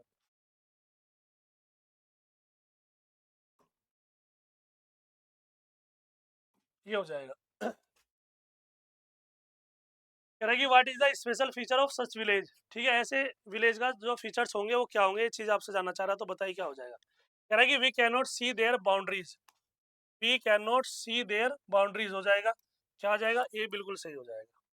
कह रहा है कि what is the most crucial concern for the people living dispersed village, living dispersed village water है, सेफ्टी है मेरे पास में, वेदर है, या मेरे पास में क्या है, मैन पावर है, या मेरे पास में क्या है, मैन पावर है। तो बताइए क्या आएगा, 47 का क्या हो जाएगा, तो क्या बोलेंगे आप, कहेंगे सर सेफ्टी हो जाएगा, क्या आ जाएगा, 47 का सेफ्टी हो जाएगा, बी बिल्कुल सही हो जाएगा, ठीक है। आगे चले आगे देखते हैं। कह रहे कि which phrases from the passage best describes the opposite of disperse village, scattered over हो जाएगा, लाइफ सेपरेटली हो जाएगा, कॉमन इंटरेस्ट कलेक्टिवली हो जाएगा, या न्यूक्लिएटेड विलेज हो जाएगा, या मेरे पास में क्या हो जाएगा, न्यूक्लिएटेड विलेज हो जाएगा। तो बताइए 48 में क्या लगाएंगे, तो क्या हो जाएगा, आप कहीं से न्यूक्लिएटेड विलेज हो जाएगा, ये हो जाएगा मेरे पास में, डी बिल्कुल सही हो जाएगा, ठीक है। आगे देखिए, कह रहे कि how do the persons in the village defend themselves from external danger, ठीक है। ये चीज आपसे जानना चाह रहा, तो बताइए क्या आ जाएगा, इसमें क्या लगाएंगे, 49 में क्या लगाएंगे आप, तो क्या हो जाएगा, आप कहेंगे सर हमारे पास में बाय यूजिंग मार्शल आर्ट हो जाएगा, बाय यूजिंग मार्शल आर्ट हो जाएगा। देखिए कह रहे कि find the word that means the same as the underline word. कह रहे कि the snacks served as the wedding were delicious. ठीक है, वेडिंग वेयर द डिलीशियस, तो बताइए इसमें अंडरलाइन वर्ड कौन सा है। आप कहेंगे सर इसमें तो अंडरलाइन वर्ड नहीं दिया हुआ, लेकिन डिलीशियस की बात कर रहा है, तो क्या हो जाएगा, आप कहेंगे सर स्वादिष्ट होता है। ठीक है, क्या हो जाएगा, स्वादिष्ट होता है, डिलीशियस ही ले लीजिए, क्या आ जाएगा, आप कहेंगे सर स्वादिष्ट। तो इसी का कह रहा है कि इसी का हमारे पास में एक बेस्ट सुटेड वर्ड कौन सा हो जाएगा, टेस्टी हो जाएगा। भाई रिच का मतलब क्या होता है, धनी होता है, हैवी का भारी होता है, फ्रेग्रेंट का मतलब सुगंधित। क्या हो जाएगा, आप कहीं सर ही हो जाएगा, सुगंधित हो जाएगा। ठीक है, बताइए इतनी बात समझ में आएगा सभी के, इतनी बात सभी को क्लियर हुई या नहीं हुई। ठीक है, आगे चले, चले आगे देखिए, ये है मेरे पास में, ये बताइए सामान्य धन की बात करते हैं। देखिए क्या कह रहा है कि निम्नलिखित में से कौन सा बॉक्साइट का सबसे बड़ा उत्पादक देश है। निम्नलिखित में से कौन सा बॉक्साइट का सबसे बड़ा उत्पादक देश है। चीन है, भारत है, अमेरिका है, या मेरे पास में क्या ऑस्ट्रेलिया है। बताइए, बॉक्साइट का पूछ रहा है, उत्पादक पूछ रहा है, और ये क्या है बॉक्साइट, आप कहेंगे सर ये एल्यूमिनियम का एस्क है। तो सबसे बड़ी बात है कि एल्यूमिनियम कहाँ पाया जाता है, 51 में ही पूछ रहा है, तो क्या हो जाएगा, आप कहेंगे सर ऑस्ट्रेलिया। क्या हो जाएगा, आप बोलेंगे सर ये हो जाएगा मेरे पास में ऑस्ट्रेलिया हो जाएगा, बिल्कुल सही। कह रहे कि बांग्लादेश में तुरंत प्रवेश करने के बाद गंगा नदी को डैश के रूप में जाना जाता है। जब जो बांग्लादेश में तुरंत प्रवेश करने वाली गंगा नदी, इसकी बात कर रहा है, गंगा नदी की बात कर रहा है, जमुना है, पद्मा है, तीस्ता है, मेरे पास में महानंदा। बताइए पद्मा कहेंगे या जमुना कहेंगे, तो क्या हो जाएगा, आप कहेंगे सर जब भी ये नदी हमारे पास में आती है कि इसमें बांग्लादेश में जाकर के गिरती है, तो उसे क्या बोलते हैं, पद्मा के नाम से जाना जाता है। क्या हो जाएगा, 52 का बी हो जाएगा, बिल्कुल सही। कह रहा है कि निम्नलिखित में से कौन सी अंडमान निकोबार द्वीप समूह की सबसे ऊंची चोटी है। अंडमान निकोबार की, अंडमान निकोबार द्वीप समूह की सबसे ऊंची चोटी है, किसकी बात कर रहा है, माउंट डाइबोली है, माउंट कोयोब है, सैडल पीक है, या माउंट थुलियर है। बताइए, अंडमान निकोबार की बात कर रहा है, तो सबसे बड़ी क्या हो जाएगी, बोलिए। आप कहेंगे सर ये हो जाएगी सैडल पीक, कितनी हो जाएगी, आप कहेंगे सर सैडल पीक हो जाएगी, और ये 732 मीटर ऊंची है, 732 मीटर ऊंची है। मोस्ट इंपोर्टेंट क्वेश्चन है ये। कह रहा है कि भारतीय संविधान के 91वें संविधान संशोधन के तहत मंत्रिपरिषद के सदस्यों की संख्या लोकसभा विधानसभा के कुछ सदस्यों की संख्या के डैश प्रतिशत से अधिक नहीं होनी चाहिए। किससे अधिक नहीं होनी चाहिए, 5%, 10 या 15, या मेरे पास में 20। बताइए 54 में क्या लगाएंगे आप, तो कितनी होनी चाहिए, आप कहीं सर 91वें संविधान संशोधन ये कहता है कि 15% से अधिक नहीं होनी चाहिए। ठीक, क्या हो जाएगा, सी बिल्कुल सही हो जाएगा। कह रहे कि सर्वोच्च न्यायालय के कौन से न्यायाधीश के विरुद्ध भारतीय संसद में पहली बार महाभियोग चलाया गया था। पहली बार महाभियोग चलाया गया था, ये चीज पूछ रहा है। सौमित्र सेन है, वीर स्वामा रामास्वामी है, पीडी दिनाकरण है, या मेरे पास में क्या है, आप कहेंगे सर CS कार्यावरण है। बताइए 55 में क्या लगाएंगे आप, तो क्या हो जाएगा, आप कहेंगे सर 1993 की बात है, ये हो जाएगा वीर रामास्वामी, 1993 की बात हो जाएगी। और ये कब चला गया था महाभियोग, आप कहेंगे सर वी रामास्वामी के ऊपर चलाया गया था। कह रहे कि साइबर कानून भारतीय संविधान की डैश के अंतर्गत आता है, किस सूची में आता है, साइबर सिटी, साइबर जो लॉ है। कह रहा है कि हमारे पास संघराज्य है, राज्य संवर्ती है, राज्य हो जाएगा, संघ हो जाएगा, राज्य संवर्ती, या मेरे पास में अवशिष्ट शक्ति हो जाएगा, अवशिष्ट शक्ति हो जाएगा। बताइए 58 में, हमारे पास 56 में क्या लगाएंगे, क्या हो जाएगा, आप कहीं सर ही हो जाएगा, अवशिष्ट शक्तियों में आएगा। आपने पढ़ा भी होगा, संविधान में इसका जिक्र नहीं होता, लेकिन ये जरूर आता है। कह रहे कि 1940 में संविधान सभा के उद्घाटन सत्र में अध्यक्ष के रूप में किसने अध्यक्षता की थी। 1940 की बात कर रहा है, तो 1940 में पूछ रहा है, तो क्या आ जाएगा, 6 दिसंबर 1940। क्या हो जाएगा, आप कहेंगे सर डॉक्टर सच्चिदानंद, ये हो जाएगा सिन्हा। ठीक है, क्या हो जाएगा, बी बिल्कुल सही हो जाएगा। कह रहे प्राचीन जो गणित पुस्तक है सूलवा सूत्र के द्वारा लिखी गई थी। सूलवा सूत्र किसके द्वारा लिखी गई थी, आर्यभट्ट है, मेरे पास में ब्रह्मगुप्त है। ठीक है, ब्रह्मगुप्त हो जाएगा, भास्कराचार्य हो जाएगा, या बोधायन हो जाएगा, या बोधायन हो जाएगा। तो बताइए 58 का क्या हो जाएगा, आप क्या बोलेंगे, आप कहेंगे सर ये हो जाएगा डी बिल्कुल सही हो जाएगा, बोधायन। समझ में आया, डी बिल्कुल सही हो जाएगा। कह रहा है कि निम्नलिखित में से कौन सा लोक नृत्य जो है जम्मू कश्मीर राज्य से संबंधित है। गिद्धा है, पंजाब से है, कोली महाराष्ट्र है, धूमल या छऊ। बताइए, धूमल और छऊ हो जाएगा। 59 में क्या लगाएंगे, जो धूमल है जम्मू कश्मीर से, छऊ कहाँ है, आप कहीं सर बांग्लादेश से। ये हो जाएगा मेरे पास में जम्मू कश्मीर। ठीक है, और छऊ कहाँ से हो जाएगा, आप कहीं सर हो जाएगा हमारे पास में पश्चिम बंगाल। छऊ पश्चिम बंगाल में मनाया जाता है, लोक नृत्य है, और ये उड़ीसा का भी है। किसका है, ये उड़ीसा का है। गिद्धा किसका, आप कहीं सर पंजाब का है। और कोहली किसका आपका आंसर महाराष्ट्र का है। क्या हो जाएगा ये मेरे पास में किसका हो जाएगा आपका आंसर ये महाराष्ट्र का हो जाएगा। ठीक है आगे चले आगे देखिए कह रहा है कि निम्नलिखित में से कौन सा बिहार राज्य में प्रचलित लोक रंगमंच का रूप है। यात्रा है, ठीक है, झूमर है, तमाशा है मेरे पास में, तमाशा ये तमाशा लावणी महाराष्ट्र का है। ठीक है यात्रा हमारे पास में ये विदेश है, क्या हो जाएगा आपका आंसर विदेश है, बिहार का है, लोक रंगमंच है। ठीक है तो ये हो जाएगा मेरे पास में डी बिल्कुल सही हो जाएगा। समझ में आया? आगे देखिए कह रहा है कि आभूषण जोशान शरीर में डैश पर पहना जाता है। कह रहा है कि आभूषण जो है जोशान शरीर में डैश पर पहना जाता है, सिर पर पहना जाता है, नाक पर, जोशान बाह पर, या मेरे पास है पैर की उंगली। या पैर की उंगली तो बताइए 61 में क्या लगाएंगे, तो क्या हो जाएगा आपका आंसर ये बाजुओं में पहना जाता है, बाहों में पहना जाता है। ठीक है तो क्या हो जाएगा सी बिल्कुल सही हो जाएगा। कह रही कौन से प्रसिद्ध सूफी संत को चिरागे दिल्ली के रूप में जाना जाता है, बताइए। चिरागे दिल्ली के रूप में जाना जाता है, ये चीज आपसे पूछ रहा है, तो बताइए क्या आएगा इसका आंसर। चलिए बहुत बढ़िया। क्या हो जाएगा बख्तियार काकी हो जाएगा, निजामुद्दीन औलिया हो जाएगा, या शेख नसरुद्दीन महमूद हो जाएगा, या मेरे पास में अमीर खुसरो हो जाएगा। या अमीर खुसरो हो जाएगा, तो बताइए क्या लगाएंगे इसका राइट आंसर। चलिए बहुत बढ़िया, बताइए कितने बच्चे बता पा रहे हैं, कितने बच्चे बता पा रहे हैं। तो ये चीज आपसे पूछ रहा है, तो बताइए क्या होगा इसका राइट आंसर। तो क्या लगाएंगे आप, कहीं सर ये हो जाएगा मेरे पास में सी हो जाएगा, शेख नसरुद्दीन महमूद, बिल्कुल सही है। क्या हो जाएगा आपका आंसर ये हो जाएगा शेख नसरुद्दीन महमूद हो जाएगा, एक सूफी संत है जिन्हें चिरागे दिल्ली के रूप में जाना जाता है। ठीक है कह रहा है कि लखनऊ में आयोजित 2017 Syed Modi international ground pre gold badminton championship का पुरुष एकल खिताब किसने जीता था। ठीक है श्रीकांत किदम्बी है मेरे पास, पी कश्यप है, समीर वर्मा है, या सौरभ वर्मा है। 2007 की बात कर रहा है, भले ही आपको याद ना हो लेकिन मैं बता दूंगा। ठीक है तो क्या हो जाएगा समीर वर्मा। क्या हो जाएगा बेटा, आप कहेंगे सर ये हो जाएगा समीर वर्मा हो जाएगा, बिल्कुल सही हो जाएगा। बताइए 2018 की बात कर रहा है, फीफा कप की बात कर रहा है। ठीक है तो ये कहाँ आयोजित हुआ था, 2018 में फीफा कप विश्व कप फुटबॉल टूर्नामेंट डैश में आयोजित किया जाएगा। कहाँ किया जाएगा, या किया गया था, ऐसा लिखे किया गया था। ब्राजील है, जर्मनी है, रूस है, मेरे पास में क्या है फ्रांस है। बताइए 64 में क्या लगाएंगे आप, कहीं सर ये हो जाएगा रूस हो जाएगा। क्या आ जाएगा, क्या आ जाएगा रूस, बिल्कुल सही हो जाएगा सी। कह रहा है कि देश के 50 से अधिक वर्षों के गृह युद्ध को समाप्त करने के अपने प्रयासों के लिए किसको नोबेल शांति पुरस्कार 2016 से सम्मानित किया गया था। 2016 से सम्मानित किया गया था, ये चीज आपसे पूछ रहा। ओलिवियर हार्ट है, जुआन मैनुअल सेंटोस है, बॉब डिलन है मेरे पास में, या योसी नोरी आसुमी है। ठीक है बताइए क्या आएगा, 65 में क्या लगाएंगे, ये चीज आपसे पूछ रहा है। बताइए 65 का क्या बोले, क्या लगाएंगे आप, तो क्या हो जाएगा जुआन मैनुअल सेंटोस हो जाएगा। ठीक है तो क्या हो जाएगा आप बोलेंगे सर ये हो जाएगा बी, बिल्कुल सही हो जाएगा। कह रहा है playing it might way, playing it my way के रूप में किस महान बल्लेबाज की आत्मकथा है। सुनील गावस्कर, बरन लारा है, ठीक है, राहुल द्रविड़ है, सचिन तेंदुलकर। क्या हो जाएगा आपका आंसर सचिन तेंदुलकर हो जाएगा। प्लेइंग इट माई वे ये इनकी आत्मकथा है, इन्होंने कहा था कि मेरे हिसाब से खेलिए, मेरे तरीके से खेलिए।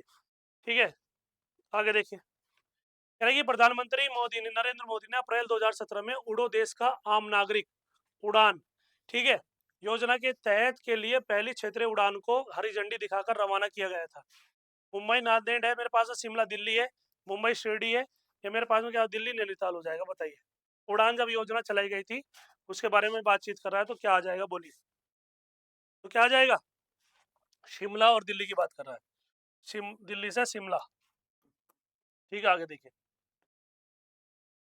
कह रहे कि भारत ने फाइनल में डैश को हराकर 2016 जूनियर विश्व कप हॉकी जीता था, जो दिसंबर 2016 में लखनऊ में आयोजित किया गया था।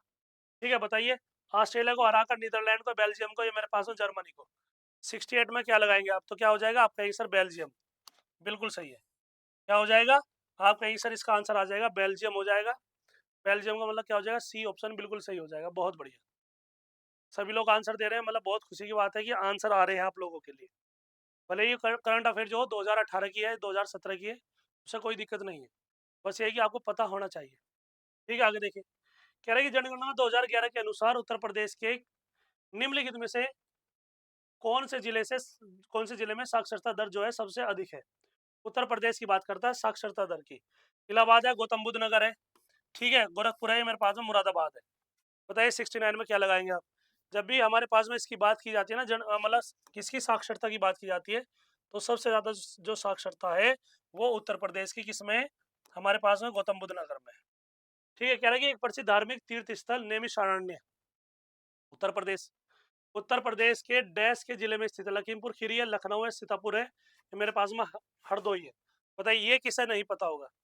ये हमारे पास में किसे नहीं पता होगा? आप कहीं सर जब भी नैमिषारण्य की बात आती है तो सीतापुर का नाम आता है। क्या आ जाएगा? सीतापुर। कह रहे कि महाराष्ट्र में नई शिक्षा और सामाजिक सुधार के एक उत्कृष्ट कार्यकर्ता गोपाल हरि देशमुख थे, जो बाद में डैश के उपनाम से प्रसिद्ध हुए थे। बताइए किसकी बात कर रहा है?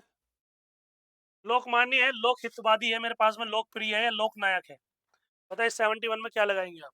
तो क्या हो जाएगा आपका आंसर? लोकहितवादी हो जाएगा। क्या हो जाएगा? लोकमान्य तो बाल गंगाधर तिलक है, ठीक है, तो लोकहितवादी हो जाएगा गोपाल हरि देशमुख। रही कौन से मुगल सम्राट को जिंदा पीर के नाम से जाना जाता है? कौन से मुगल सम्राट को जिंदा पीर के नाम से जाना जाता है? अकबर है, ठीक है, क्या हो जाएगा? अकबर हो जाएगा। बताइए औरंगजेब हो जाएगा। किसकी बात कर रहे हैं? औरंगजेब की बात कर रहे हैं। तो मेरे पास में क्या हो जाएगा? अकबर है, औरंगजेब है, शाहजहां है, मेरे पास में क्या है? बाबर है। बताइए क्या आएगा? क्या हो जाएगा आपका आंसर? ये आ जाएगा 72। 72 का क्या लगाएंगे? आपका आंसर हो जाएगा औरंगजेब। जिंदा पीर ही नहीं कहा जाता था, औरंगजेब। ठीक है, ये हो जाएगा मेरे पास में बी, बिल्कुल सही हो जाएगा। कह रहे कि डैश एक मुस्लिम राष्ट्र विद्वान थे जिन्होंने काहिरा में शिक्षा प्राप्त की थी और अपने अखबार अल हिलाल का प्रकाशन किया और प्रमुख राष्ट्रीय नेता बने थे। अब मौलाना अबुल कलाम आजाद है, मौलाना मोहम्मद अली है, मोहम्मद अली जिन्ना है, मौलाना जफर अली खान है। मौलाना जफर अली खान है, तो बताइए 73 में क्या लगाएंगे आप? क्या हो जाएगा? आप कहीं सर ही हो जाए मेरे पास में मौलाना अबुल कलाम आजाद हो जाएगा। ठीक है, यह मेरे पास में ए बिल्कुल सही हो जाएगी। इंपॉर्टेंट क्वेश्चन है। कौन से अधिनियम के विरुद्ध 1919 में गांधी जी ने सत्याग्रह सभा प्रारंभ किया था और जिसके सदस्यों ने इस अधिनियम की अवज्ञा करने के प्रति वचन लिया था? ठीक है, स्टाम्प अधिनियम है, रोलेट अधिनियम है, भारतीय उत्तराधिकार अधिनियम है, भारत सरकार अधिनियम 1919 से। बताइए कौन सा हो जाएगा? आप कहीं सर 1919 में कौन सा आया था? आप बता दीजिए। आप कहीं सर 1919 में एक ही अधिनियम आया था जिसका नाम है रोलेट अधिनियम, रोलेट एक्ट जिसे कहा जाता है। रही खान अब्दुल गफ्फार खान के नेतृत्व में पठानों ने खुदाई खिदमतगार समाज की स्थापना की, जिसे लोकप्रिय रूप से, ठीक है, डैश में कहा जाता है। नीली कुर्ती है, पीली कुर्ती है, लाल कुर्ती है, ये मेरे पास में सफेद कुर्ती है। बताइए 75 में क्या लगाएंगे आप? तो क्या हो जाएगा आपका आंसर? लाल कुर्ती के नाम से फेमस है। क्या हो जाएगा? लाल कुर्ती हो जाएगा, सी हो जाएगा। अब किसी बात आती है, भाग 4 है। भाग 4 है। अब भाग 4 को करेंगे। पहला ही क्वेश्चन किसका आ जाएगा? मैथमेटिक्स का। तो ये आपके सामने पहला क्वेश्चन कह रहा है कि एक कार का मूल्य एक स्कूटर के मूल्य से 300% अधिक है, ठीक है। यदि कार के मूल्य में 15% की वृद्धि और स्कूटर के मूल्य में 20% की वृद्धि होती है, तो 10 कार और 8 स्कूटर के कुल मूल्य में वृद्धि हुई होगी। ये चीज आपसे जानना चाह रहा है। बताइए। तो आसान है, बताइए।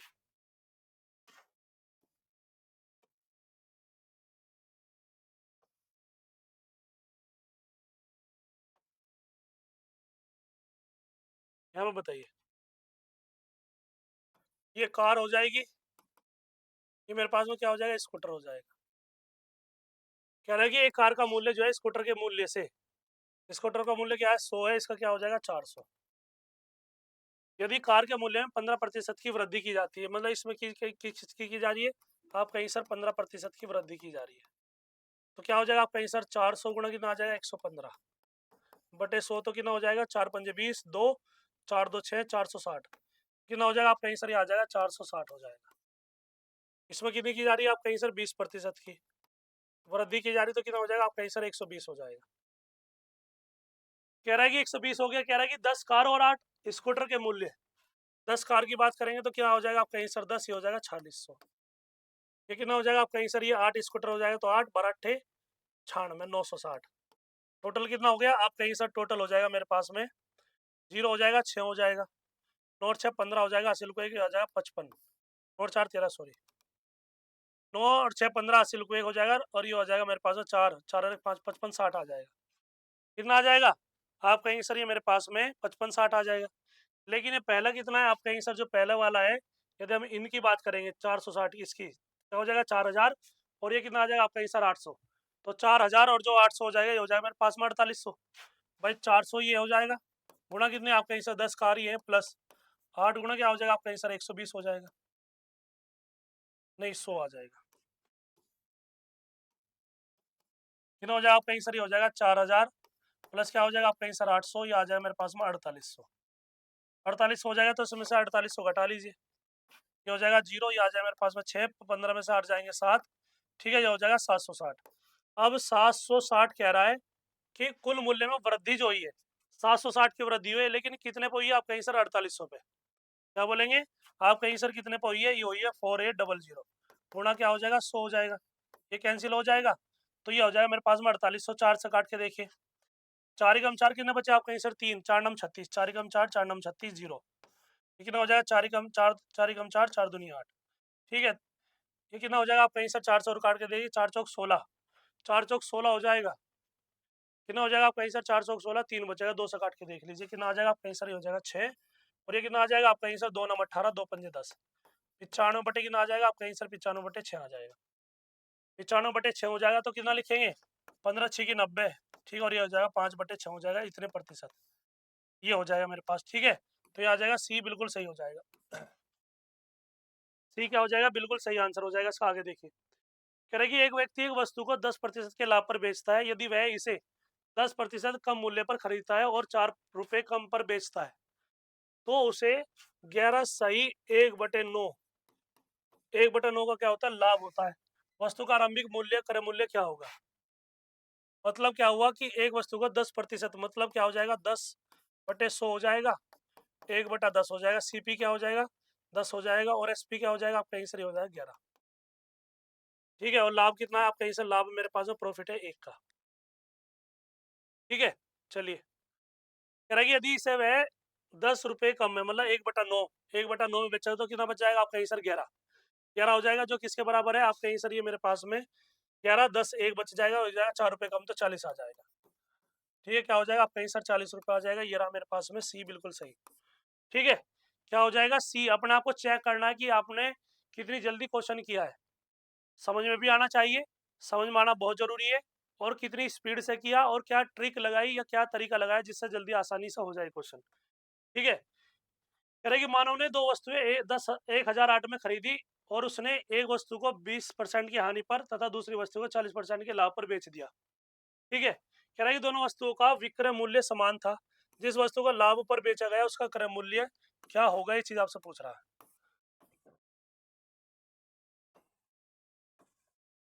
बताइए। ये चीज आपसे जानना चाह रहा है, तो बताइए इसका आंसर क्या आएगा।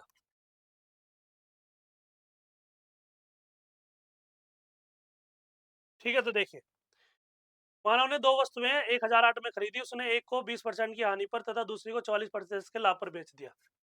किस पर, आप कहिए सर 40% के लाभ पर बेच दिया, ठीक है, इतनी बात समझ में आ गई। आप कहिए सर छोटी सी चीज है, बस एक चीज देख लीजिए क्या है भाई, कितने पे आप कहिए सर 20% की, हम 20% की हानि। मैं ना मान लेते, देखो बहुत आसान तरीका बता रहा हूँ, यदि आप लोगों की इस तरीके से आपने किया होगा तो बिल्कुल समझ में आ जाएगा। 44% के आप कहीं सर लाभ पर, कितने पे आप कहीं सर, जो वस्तु है वो 1008 माइनस का एक्स हो जाएगा, गुना क्या हो जाएगा 144/100। देखो यही तरीका लगेगा, कैंसिल हो जाएगा, ठीक है। काट के देख लिया, अब इससे किससे कटेगा, ये 80x हो जाएगा, ये हो जाएगा मेरे पास में 1008 गुणा क्या हो जाएगा 144 माइनस का 144x हो जाएगा।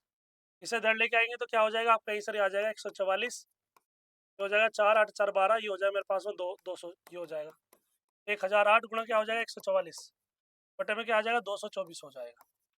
क्या हो जाएगा आपका आंसर, ये मेरे पास में आ जाएगा 224। बताइए इतनी बात समझ में आएगी सभी के, यहाँ तक समझ में आ गई तो कितना आ जाएगा आपका आंसर, हो जाएगा 648। क्या बोलेंगे, आपका आंसर जो एक्स की वैल्यू होगी 648 हो जाएगी। अब कह रहा है कि जो बची हमारे पास में जिस वस्तु को लाभ पर बेचा गया उसका क्रय मूल्य बताना है। उसका क्या करेंगे, क्रय मूल्य आपका आंसर कितने में बेचा गया 1008, तो 1008 में 648 घटा दीजिए, ये 0 हो जाएगा, ये 6 हो जाएगा, ये 360 हो जाएगा, तो 360 इसका राइट आंसर हो जाएगा। ये रहा इसका डी आंसर, बिल्कुल सही। ठीक है, आगे देखिए, कह रहा है कि एक व्यक्ति अपने सामान को 15% के लाभ पर बेचता है, हाल में सामान के क्रय मूल्य 30% की कमी और विक्रय मूल्य में 29% की कमी हो जाती है, अब उसका लाभ प्रतिशत लगभग है। उसका क्या हो जाएगा, लाभ प्रतिशत है, ये चीज आपसे जानना चाह रहा तो क्या हो जाएगा, ये तो कर ही लोगे आप कहीं सर इस तरीके के क्वेश्चन तो हम कर लेंगे, ठीक है ना। ऐसे क्वेश्चन तो कर ही सकते हो आप कहीं सर बिल्कुल कर सकते हैं, क्यों नहीं कर सकते। आगे चलें, आगे देखिए। अब ये बताइए कह रहा है कि 23 की पावर क्या 19 है प्लस 19 की पावर 19 है और 23 की पावर 23 प्लस 19 की पावर 23 का एक क्या है, एक सार गुणनखंड है। एक क्या है, एक सार गुणनखंड है। मतलब इसका मतलब यह है कि कुछ ऐसा करिए कि जिससे ये इससे डिवाइड हो जाए। इन दोनों का सम देखिए कितना है, ये हो जाएगा 42। इनका कितना हो जाएगा आपका सर 42। तो ये जो 42 है मेरे पास में किससे कट रहा है, 9 से नहीं, 12 से नहीं, 19 से नहीं, किससे कट रहा है आपका सर 21 से कट रहा, तो ये आ जाएगा डी बिल्कुल सही। कह रहा है कि n 3 की घात 5 है, 5 की घात 3 है और गुणा 7 की घात क्या है 2 के सभी गुणनखंडों का सभी गुणनखंडों की संख्या क्या होगी, ये चीज आपसे पूछ रहा है। सभी गुणनखंडों की संख्या क्या होगी, ये चीज आपसे जानना चाह रहा है, तो बताइए कैसे करेंगे। चलिए बताइए इसे कैसे करेंगे, ये चीज आपसे पूछ रहा है, तो बोलिए। आप कहेंगे सर जब भी हम सभी गुणनखंडों की संख्या निकालेंगे,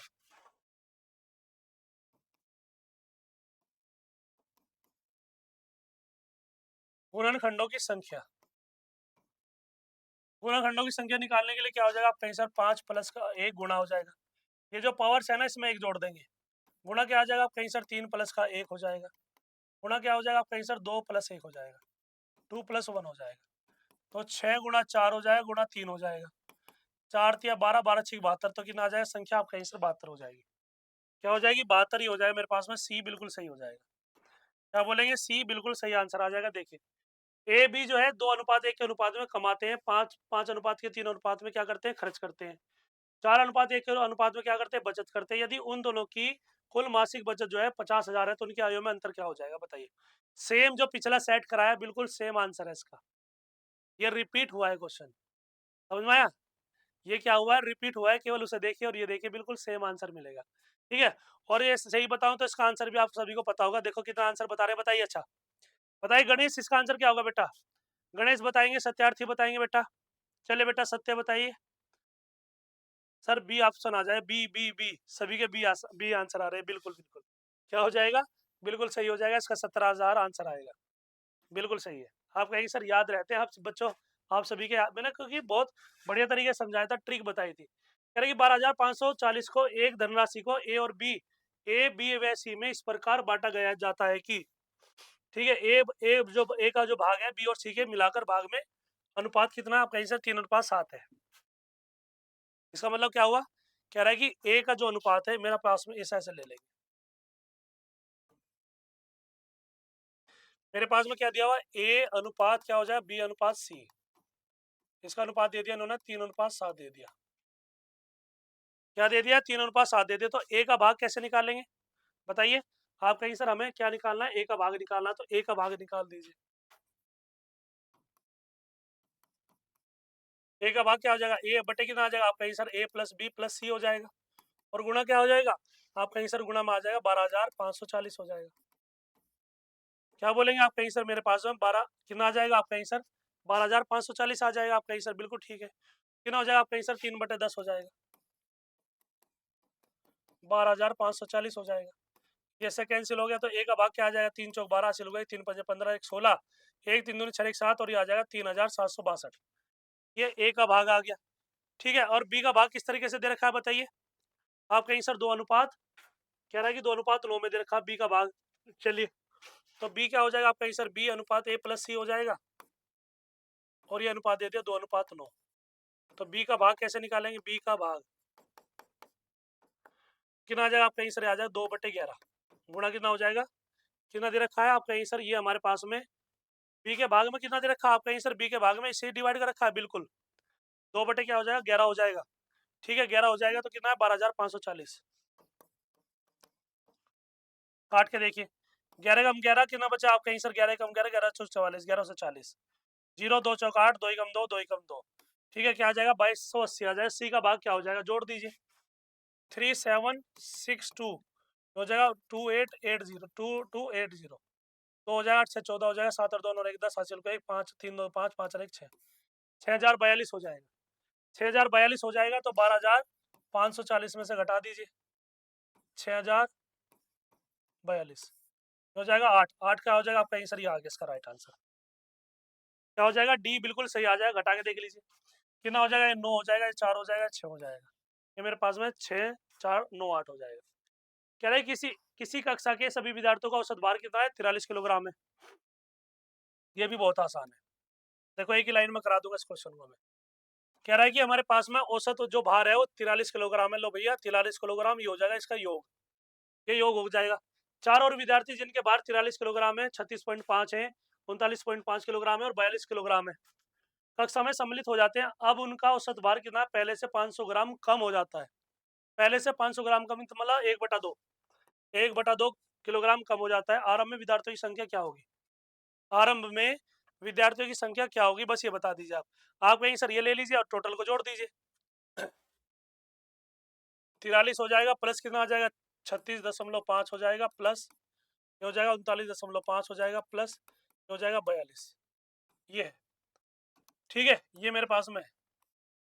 और टोटल कितना दे रखा है बताइए,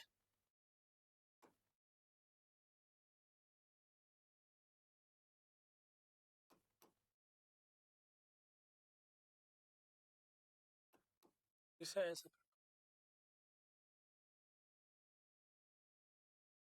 चलिए ठीक है। आप कहेंगे सर ये मेरे पास में कितने हो जाएंगे, आप कहेंगे सर ये 5 हो जाएंगे, क्या बोलेंगे आप कहेंगे सर ये जो संख्या दी हुई है ये मेरे पास में कितनी, आप कहेंगे सर a+4 हो जाएगी 5, और ये आ जाएगी मेरे पास में 43। ऐसे लिख देता हूँ डायरेक्ट, सोल्व करके देखिए कितना हो जाएगा। आप कहेंगे सर ये आ जाए मेरे पास में 43 और ये 42, 42 3 84 85, ये 85 हो जाएगा। 36.5 ये 85 है, ये हो जाएगा 39.5 हो जाएगा। 0 9 और 6 15, 15 1 16, 16 1 ये हो जाएगा मेरे पास में 7। 85 जोड़ेंगे तो कितना आ जाएगा, 7 और 6 11, 80 को 1, 8 2 16 161, क्या हो जाएगा आपका आंसर, ये आ जाएगा 161 हो जाएगा। 43 ए प्लस आ जाएगा 161, कितना आ जाएगा, 43 ए हो जाएगा। इसकी मल्टीप्लाई इसमें करेंगे तो 43 ए हो जाएगा, ये हो जाएगा मेरे पास में 4 गुणा 43 हो जाएगा। माइनस ये हो जाएगा, माइनस का a/2 हो जाएगा, और माइनस क्या हो जाएगा आपका आंसर, ये आ जाएगा 2 हो जाएगा। 43 से 43 से कैंसिल हो जाएगा, ठीक है। मेरे पास में इसे इधर ले जाइए, क्या आ जाएगा मेरे पास में a/2 इधर आ जाएगा, क्या आ जाएगा मेरे पास में 4 थे 12, 80 को 1, 4 चौक 16, 16 1 17, 161 घटा देंगे तो 1, ये हो जाएगा 11, कितना आ जाएगा आपका आंसर, ये हो जाएगा मेरे पास में 11 माइनस के 2, ये आ जाएगा मेरे पास में 9, 9 दूनी 18, कितना आ जाएगा आपका आंसर, 9 आ जाएगा, और ये 9 हो जाएगा मेरे पास में 9, 9 ही तो बन रहा है। बताइए कितना बन रहा है आपका आंसर, मेरे पास में जो वैल्यू आ रही है 9 दूनी 18 आ रही है, ठीक है। तो एक ही वैल्यू क्या आ रही है आपका आंसर 18 है, और 18 इसमें कहीं भी नहीं दे रखी है, ठीक है। तो थोड़ा सा ध्यान रखेंगे, इसके ऑप्शन क्या गलत है। यदि आप भी करना चाहते हैं तो आप भी कर सकते हैं, ठीक है। आयोग ने इस पर पूरे नंबर दिए हैं, इसलिए एक ही वैल्यू क्या हो जाएगी, आप बोलेंगे सर एक ही वैल्यू इसमें 18 हो जाएगी। आगे देखिए, कह रहा है कि 24,000 की धनराशि 12% वार्षिक दर से 1/4 वर्ष के लिए चक्रवृद्धि ब्याज, जबकि ब्याज जो है 5 महीने प्रति 5 महीने बाद संयोजित होता है, प्रति 5 महीने बाद क्या होता है, संयोजित होता है, जो निम्न है। जो मेरे पास में क्या है, निम्न है, ये चीज आपसे पूछ रहा है। 24,000 की बात कर रहा है, तो क्या आ जाएगा, आप कहेंगे सर ये मेरे पास में कितना होता है, 92 61 होता है, बिल्कुल ठीक है। यदि हम 12 की बात करेंगे तो ये क्या आ जाएगा, एक साल पे तो 12 प्लस 12 प्लस कितना, 5 के महीने बनाने हैं, 5 के क्या करेंगे, महीने बनाने हैं आपको, ठीक है। कितना दे रखा आपका आंसर, ये हो जाएगा 12 महीने, और ये आ जाएगा 12 3 15, तो 3 किस्त बनेंगी, क्या बनेंगे आपके सामने 3, क्योंकि 12 एक साल में 12 महीने हो गए, 1/4 गुणा 12 तो 3 में हो गए, तो 15 महीने हो गए, तो 3 बार इसका 12 की परसेंटेज निकालिए, ठीक है। तो यदि आपने थोड़ा सा भी इस चीज़ों को याद किया है तो 24 क्या आ जाएगा आपका आंसर, ये आ जाएगा मेरे पास में 24,000 दिया हुआ है, ठीक है। 24,000 जब इसके आप ये बनाएंगे तो कितना हो जाएगा, आप बोलेंगे सर ये आ जाएगा मेरे पास में ओवरऑल कितना आ जाएगा आपका आंसर, ओवरऑल आता है मेरे पास में, क्या आ जाएगा 3 गुणा 1261 आ जाएगा, एक तरीके से देखा जाए तो क्या हो जाएगा आपका आंसर 1261 कैसे कैसे आ जाएगा, क्योंकि हमारे पास में ये बनता है, ये बनेगा हमारे पास में 62 92 61 बनेगा, एक वैल्यू आती है ना इसकी पूरी की पूरी, आपका आंसर ये बन जाएगा 92 61 8000, 92 61 बटे कितना आ जाएगा आपका आंसर 8000 आ जाएगा -1, ठीक है। आप इसे घटाएंगे तो क्या आ जाएगा 24,000 गुणा क्या हो जाएगा, आप बोलेंगे सर ये आ जाएगा मेरे पास में 1261 8000, ठीक है। ये हो जाएगा मेरे पास में कट गया, ये हो जाएगा 3 बार, 3 × 3 3 × 18 सिल गए, 3 2 6 6 1 7, 3 × 3 3783, आपके माइंड में ये भी आ रहा होगा कि सर ये डायरेक्ट वैल्यू कहाँ से आ गई आपकी, यही तो पूछ रहे होंगे ना आप, डायरेक्ट वैल्यू कहाँ से आ गई। आप कहेंगे सर ये 21/3 है, ये 21/20, क्या ये 21/20 है ये पूरा का पूरा, ठीक है। मैं तभी तो कह रहा था कि इससे थोड़ा सा सोचना नहीं है, ऐसे नहीं सोचते हैं, डायरेक्ट सोचेंगे चीज़ों को, जितना डायरेक्ट सोचेंगे तभी क्वेश्चन सोल्व हो पाएंगे, वरना इसमें तो बहुत बच्चे टाइम लगा देंगे, छोड़ भी देंगे इस क्वेश्चन को। अब देखो क्या कहा इसमें, कह रहा है कि मेरे पास में एक्स वाई जेड धनात्मक संख्याएं हैं, x square plus y square, और ये हो जाएगा y square plus z square, ये हो जाएगा z square plus x square. 13 है, 25 है और ये 20 है। एक्स वाई जेड का मान क्या होगा, ये चीज़ आपसे पूछ रहा है। एक्स वाई जेड की वैल्यू क्या होगी, ये चीज़ आपसे जानना चाह रहा है, तो बताइए क्या होगा। आप कहीं सर एक काम कर लीजिए, वो क्या है कि एक्स स्क्वायर, ये एक्स स्क्वायर है, ये प्लस क्या हो जाएगा वाई स्क्वायर है, ये कितना मेरे पास में 13 है। क्या मैं इसे ऐसे लिख सकता 9 प्लस के 4, क्या मैं इसे ऐसे लिख सकता 3 का स्क्वायर प्लस 2 का स्क्वायर, बताइए क्या मैं इसे ऐसे लिख सकता हूँ या नहीं। यही काम कर लीजिए, आप 2 मान लीजिए इसे पहले को, यदि आपको लग रहा है कि सर 2 मान लीजिए, कोई दिक्कत नहीं है भाई, जोड़ने में तो कुछ भी कर सकते हो ना।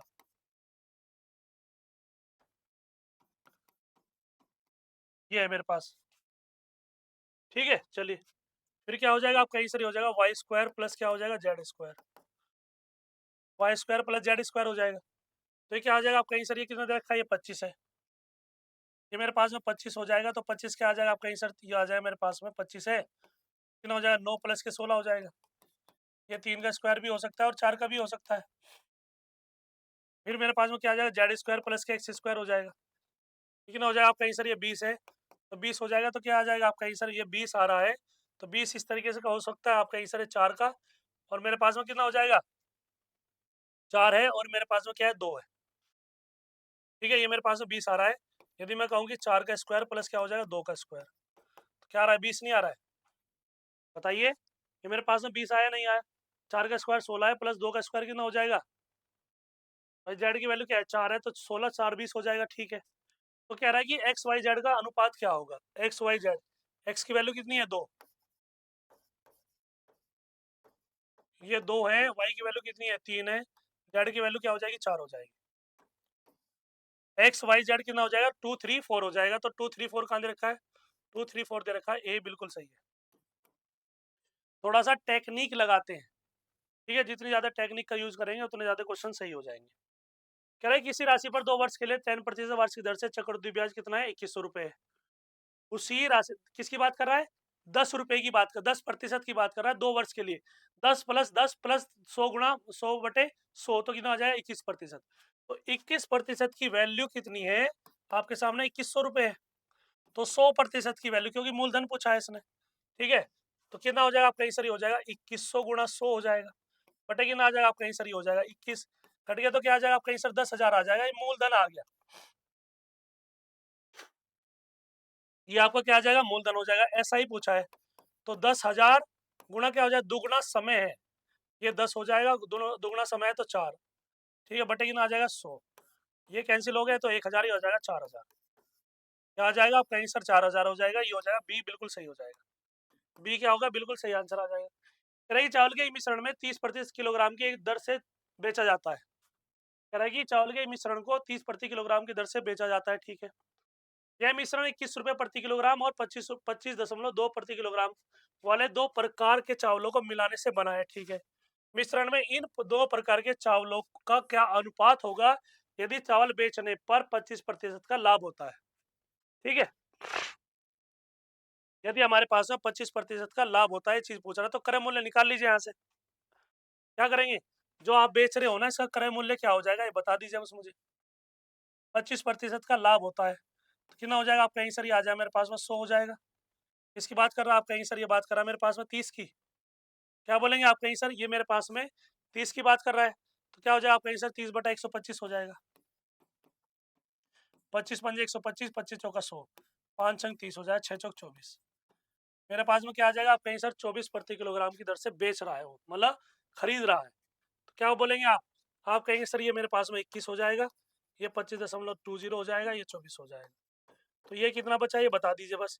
आप कहीं सर 1.20 बचा, ये कितना बच जाएगा आप कहीं सर 3 बच जाएगा। ठीक है, ये हो जाएगा मेरे पास में 300 हो जाएगा, तो 120 हो जाएगा और ये हो जाएगा 300। ये कैंसिल हो जाएगा, ये कैंसिल हो जाएगा, 4 ये हो जाएगा मेरे पास में 6 हो जाएगा, ये 15, 3 से काटेगी, 3 से काट लीजिए, 3 चौक 12 हो जाएगा, ये 10 हो जाएगा। हाँ 6 दूनी 12, 6 पंजे 30, 2:5। क्या हो जाएगा 2:5 हो जाएगा। तो ये रहा मेरे पास में ए बिल्कुल सही।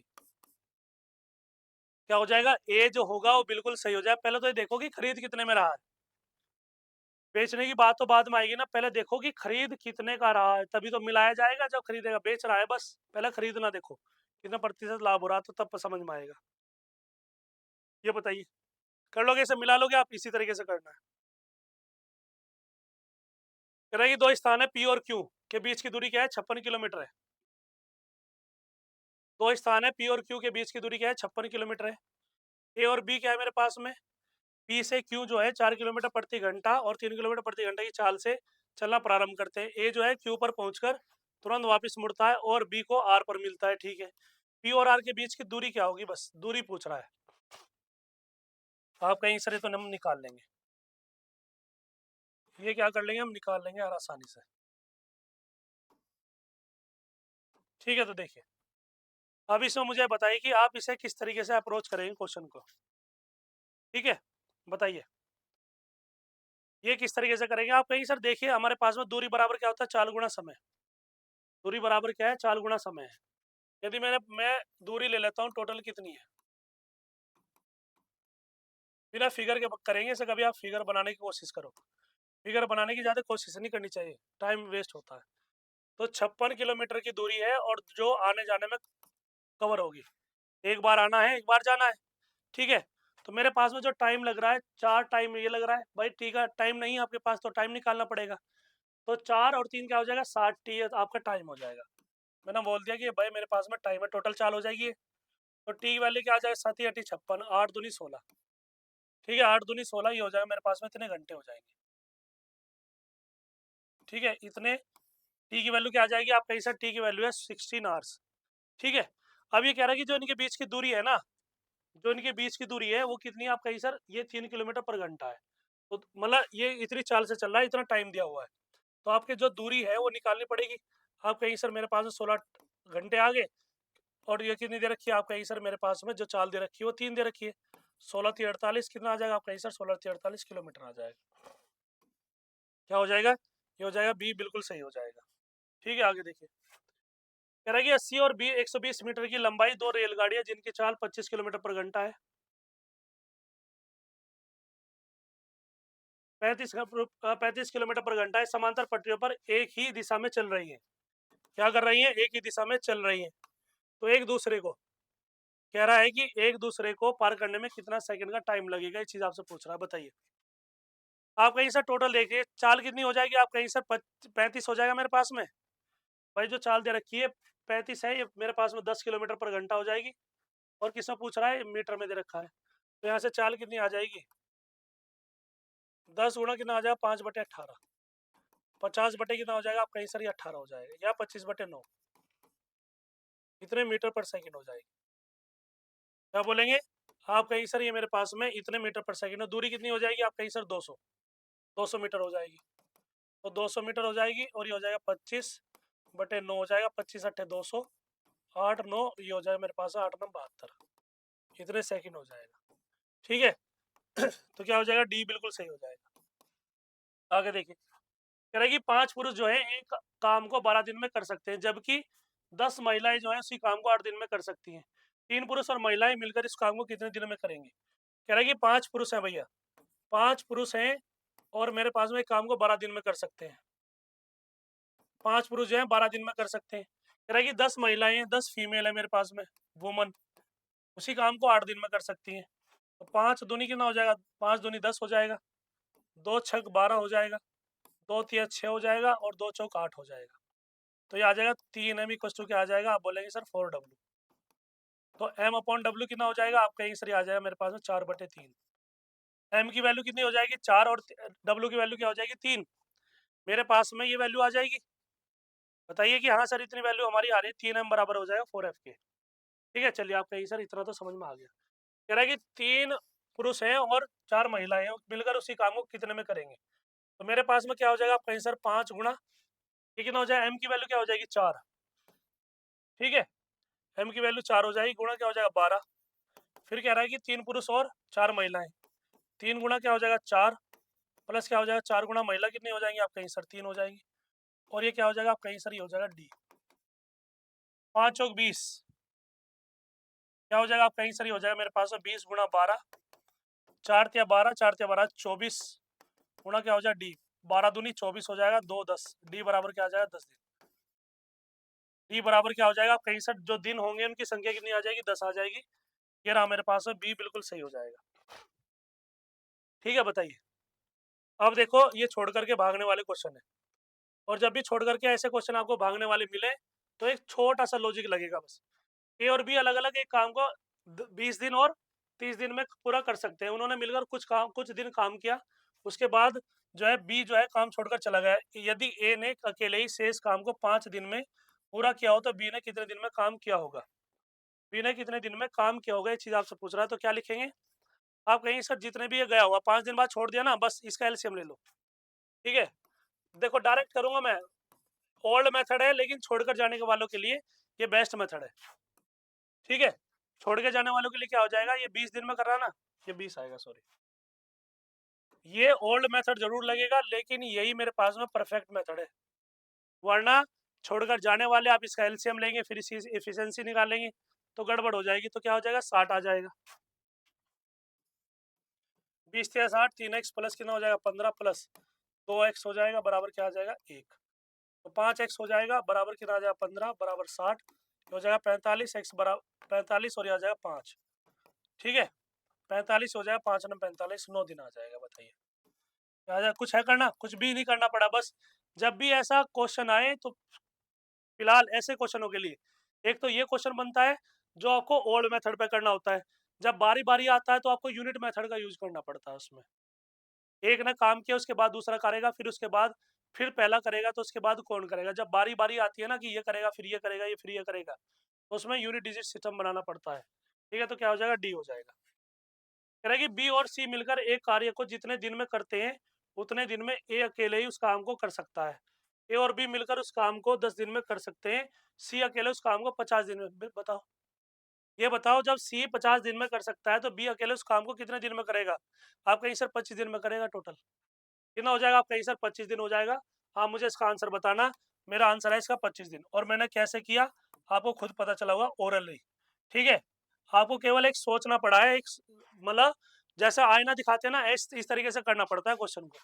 बी और सी कितने दिन में कर सकते हैं, ए ने अकेले इस काम को किया और ए और बी ने कितने कार्य किया, आप कहीं से 10 दिन में। ए और बी यहाँ से जुगाड़ लगाओ, तुरंत आंसर 25 आएगा। मुझे बताना कि हाँ कमेंट बॉक्स में आपका 25 ही आ रहा है नहीं आ रहा है।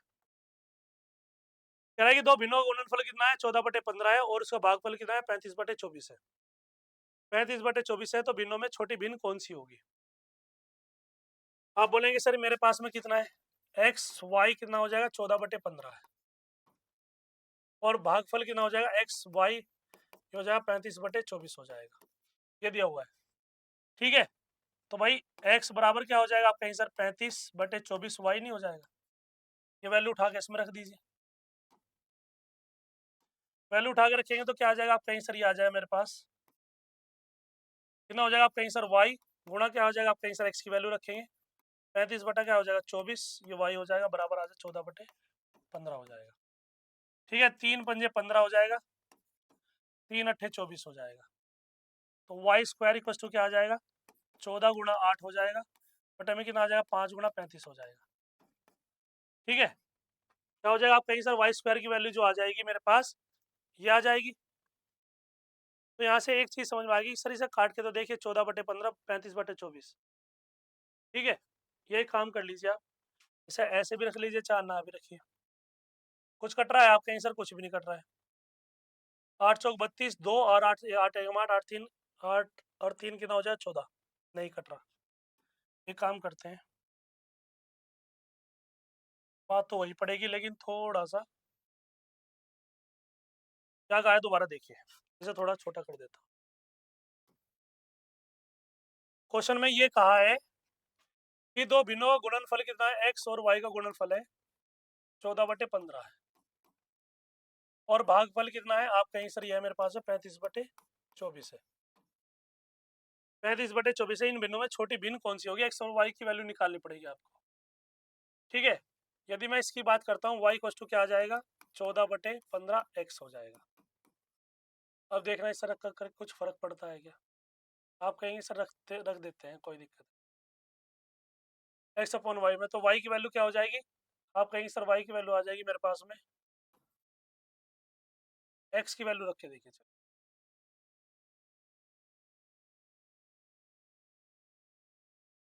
ठीक है, y की वैल्यू रखेंगे तो ये आ जाएगी, x की वैल्यू रखेंगे 14/15 हो जाएगा, ये y हो जाएगा। तो क्या आ जाएगा, आप कहेंगे सर x अपॉन कितना आ जाएगा, आप कहेंगे सर y, यदि हम इसकी वैल्यू रखेंगे तो 14/15 y इंटू क्या हो जाएगा, आप कहेंगे सर x की वैल्यू ये हो जाएगी तो y भी तो नीचे है ना, मेरे पास में क्या आ जाएगा 35/24 हो जाएगा।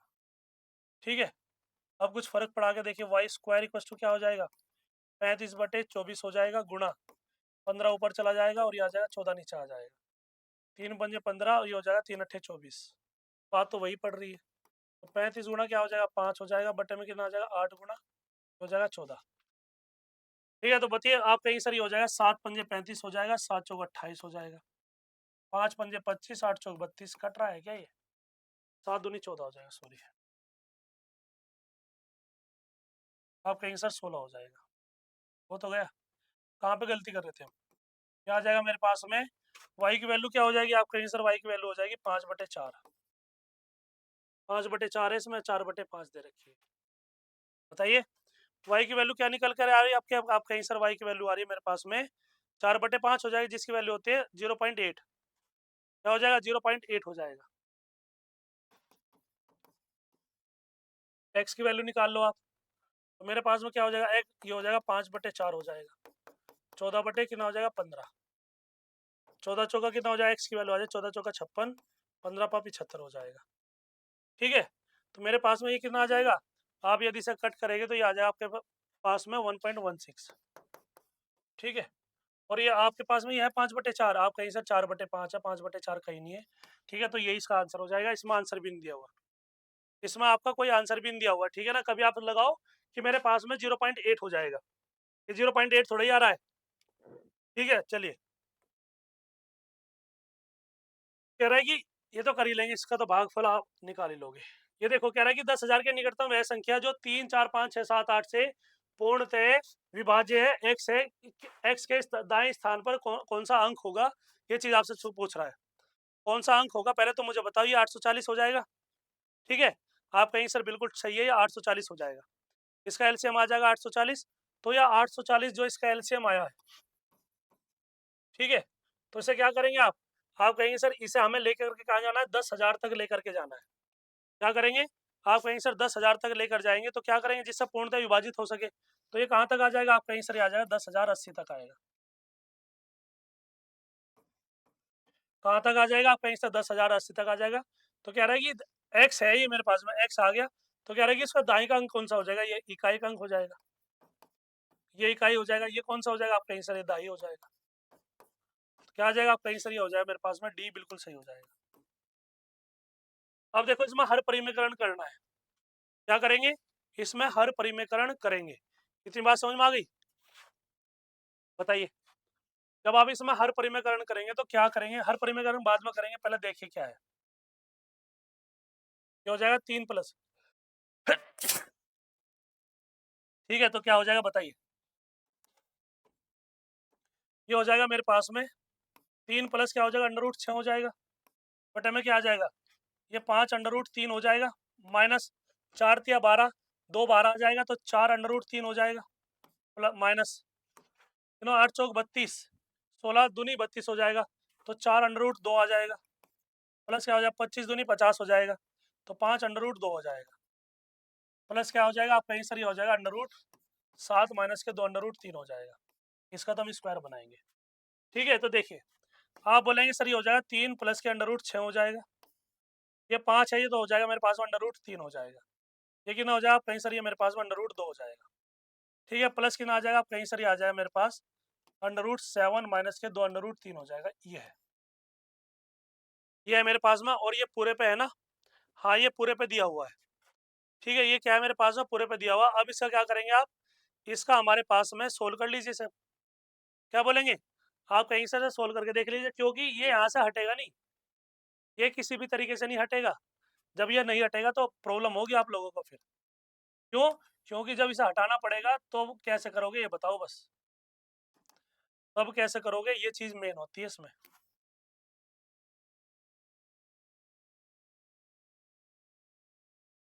समझ में आया, जब इसे हटाओगे आप तो कैसे हटाओगे, वो मेन है इसमें पॉइंट।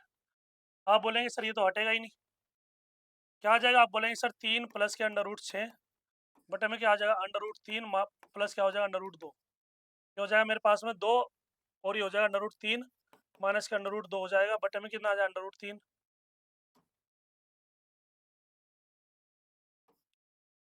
ये होता है इसे हटाने पर, √3 प्लस क्या हो जाएगा, √2, √3 माइनस के √2 हो जाएगा प्लस। भैया ये नहीं हटेगा तो ऐसा तो ऑप्शन दिया भी नहीं हुआ, ये तो बिल्कुल भी किसी से नहीं कटेगा।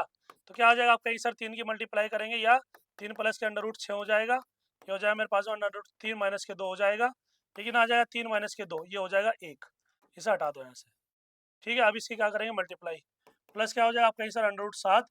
बताइए अभी ये हट रहा है क्या यहाँ से, आप कहीं सर रिमूव नहीं आ रहा, तो कोई भी ऑप्शन नहीं होगा इसमें से, इसमें से हमारे पास कोई भी ऑप्शन नहीं होगा। ठीक है, समझ में आया, चलिए आगे देखिए। कह रहा है कि दो संख्याओं का गुणनफल क्या है, 2160 है, उनका में से कितना है, 12 है। तो इस तरह की संभावित संख्याओं के युग्म कितने होंगे, ये चीज आपसे पूछ रहा है। आप कहेंगे सर पहली संख्या गुणा दूसरी संख्या, इनका जो एलसीएम दे रखा हो कितना है मेरे पास में, 2160 है। तो युग्म बताने, तो युग्म तो बना लीजिए आप डायरेक्ट, 2160 हो जाएगा, बटे में क्या आ जाएगा, ये 12 हो जाएगा, काट के देख लीजिए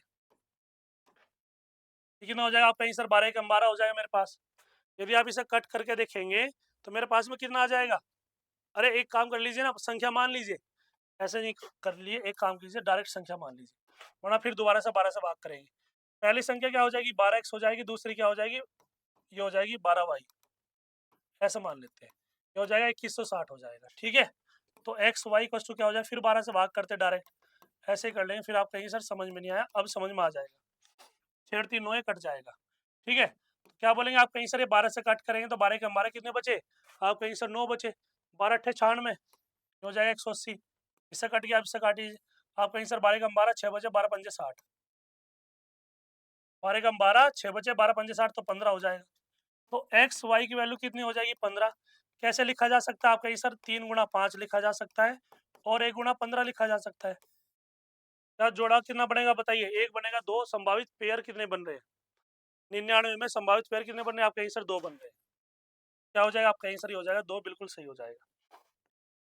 अब ये बताइए, कह रहे कि ए का वेतन बी के वेतन से 20% कम है, कह रहा है कि सी का वेतन ए के वेतन से 56 सही 1/4 अधिक है, ये हो जाएगा 4 6 की 24 हो जाएगा, और 4 पंजे 20, 20 और 2 कितना हो जाएगा, आप कहीं से 2 22 हो जाएगा, प्लस का 1 225 बटे कितना आ जाएगा 4, गुणा क्या हो जाएगा 100, बस ऐसे ही लिख लीजिए। ठीक है, फिर बाद में देखते हैं, क्योंकि बाद में देखेंगे तो कितना आ जाएगा, आप कहीं सर ये आ जाएगा मेरे पास में 400। कह रहा है कि अब कह रहा है कि ए का वेतन बी के वेतन से कितना है, 20% कम है, ए का वेतन जो है बी हो जाएगा, ये हो जाएगा सी।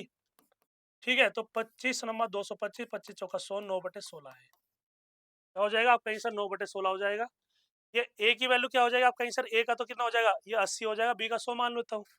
मैंने कहा कि ये मेरे पास है बी के वेतन से 20% कम है, कौन, ए है, तो ये 100 है, तो ये कितना हो जाएगा, 80 हो जाएगा। कह रहा है कि सी का वेतन जो है ए के वेतन से इतने अधिक है, मतलब ये ज्यादा है, ये क्या है, ज्यादा है, किससे, 80 से, 16 पंजे 80 कितना हो जाएगा, आप कहेंगे 5 9 45 हो जाएगा।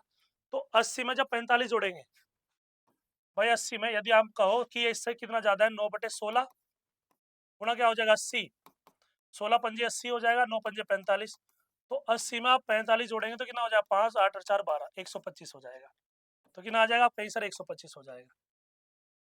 करे बी का सी के वेतन से, सी के वेतन से, सी नीचे आएगा, कितने प्रतिशत कम है, आप कहीं सर ये कितना हो जाएगा 25, किससे हो जाएगा 125 से, कितना आ जाएगा, आप कहीं सर ये हो जाएगा 100। 25 पंजे 125, ये हो जाएगा मेरे पास में 20। तो कितना आ जाएगा, बोलेंगे सर 20% हो जाएगा। क्या आ जाएगा, 20% हो जाएगा। ये हो रहा मेरे पास में, ये रहा बी, बिल्कुल सही आंसर हो जाएगा। 100 क्वेश्चन आपके कंप्लीट हो चुके हैं। ठीक है, ये हमारे पास में क्या था, फोर्थ सेट था। ठीक है, जो क्या हुआ आपका कंप्लीट हो गया। क्या हुआ प्यारे बच्चों, आपका ये कंप्लीट हो गया। अब इसका रिवीजन ही करना आपको। क्या करेंगे, इसका बार बार रिवीजन करेंगे। कोई भी क्वेरी होगी, कोई भी डाउट होगा तो कमेंट बॉक्स में जरूर बताइएगा। क्या करेंगे, इसका आंसर देंगे आप कमेंट बॉक्स में। यदि कोई भी आपको समस्या आती है, यदि किसी भी तरीके की कोई भी प्रॉब्लम है, क्योंकि इसमें मैथमेटिक्स बहुत अच्छा है। इसका यदि हम देखेंगे, इसका जो मैथमेटिक्स था, मैथ्स जो था वो मॉडरेट था। ठीक है, और जो हिंदी थी बिल्कुल इजी, हिंदी इजी थी। और जो आपकी इंग्लिश थी वो मॉडरेट थी। ठीक है, और जो जीएस थी, जी के जीएस, ये भी आपकी क्या थी, मॉडरेट थी। आसान नहीं कहूँगा मैं, लेकिन ये थी मॉडरेट थी। तो इसकी कट ऑफ भी ठीक ठाक गई होगी। ठीक है, ना ज़्यादा बड़ी गई होगी, मतलब ऐसा नहीं कि सिलेक्शन नहीं होगा, सिलेक्शन तो हो चुका होगा, ये बच्चे तो नौकरी कर रहे होंगे कहीं ना कहीं। लेकिन ये पैटर्न है, ये एक बेस है, ये एक रिव्यू है पूरे पेपर का। ठीक है, इस तरीके से आप करिएगा। कोई भी दिक्कत आएगी तो ज़रूर बताइएगा, प्लीज़ ज़रूर बताइएगा कि हाँ सर ये समस्या आ रही है। फिर भी आपके सामने कोई दिक्कत होगी तो हम सोल्व करेंगे उसे। ठीक है, चलिए प्यारे बच्चों, कल मिलते हैं नए सेट के साथ। नमस्कार, थैंक यू, धन्यवाद।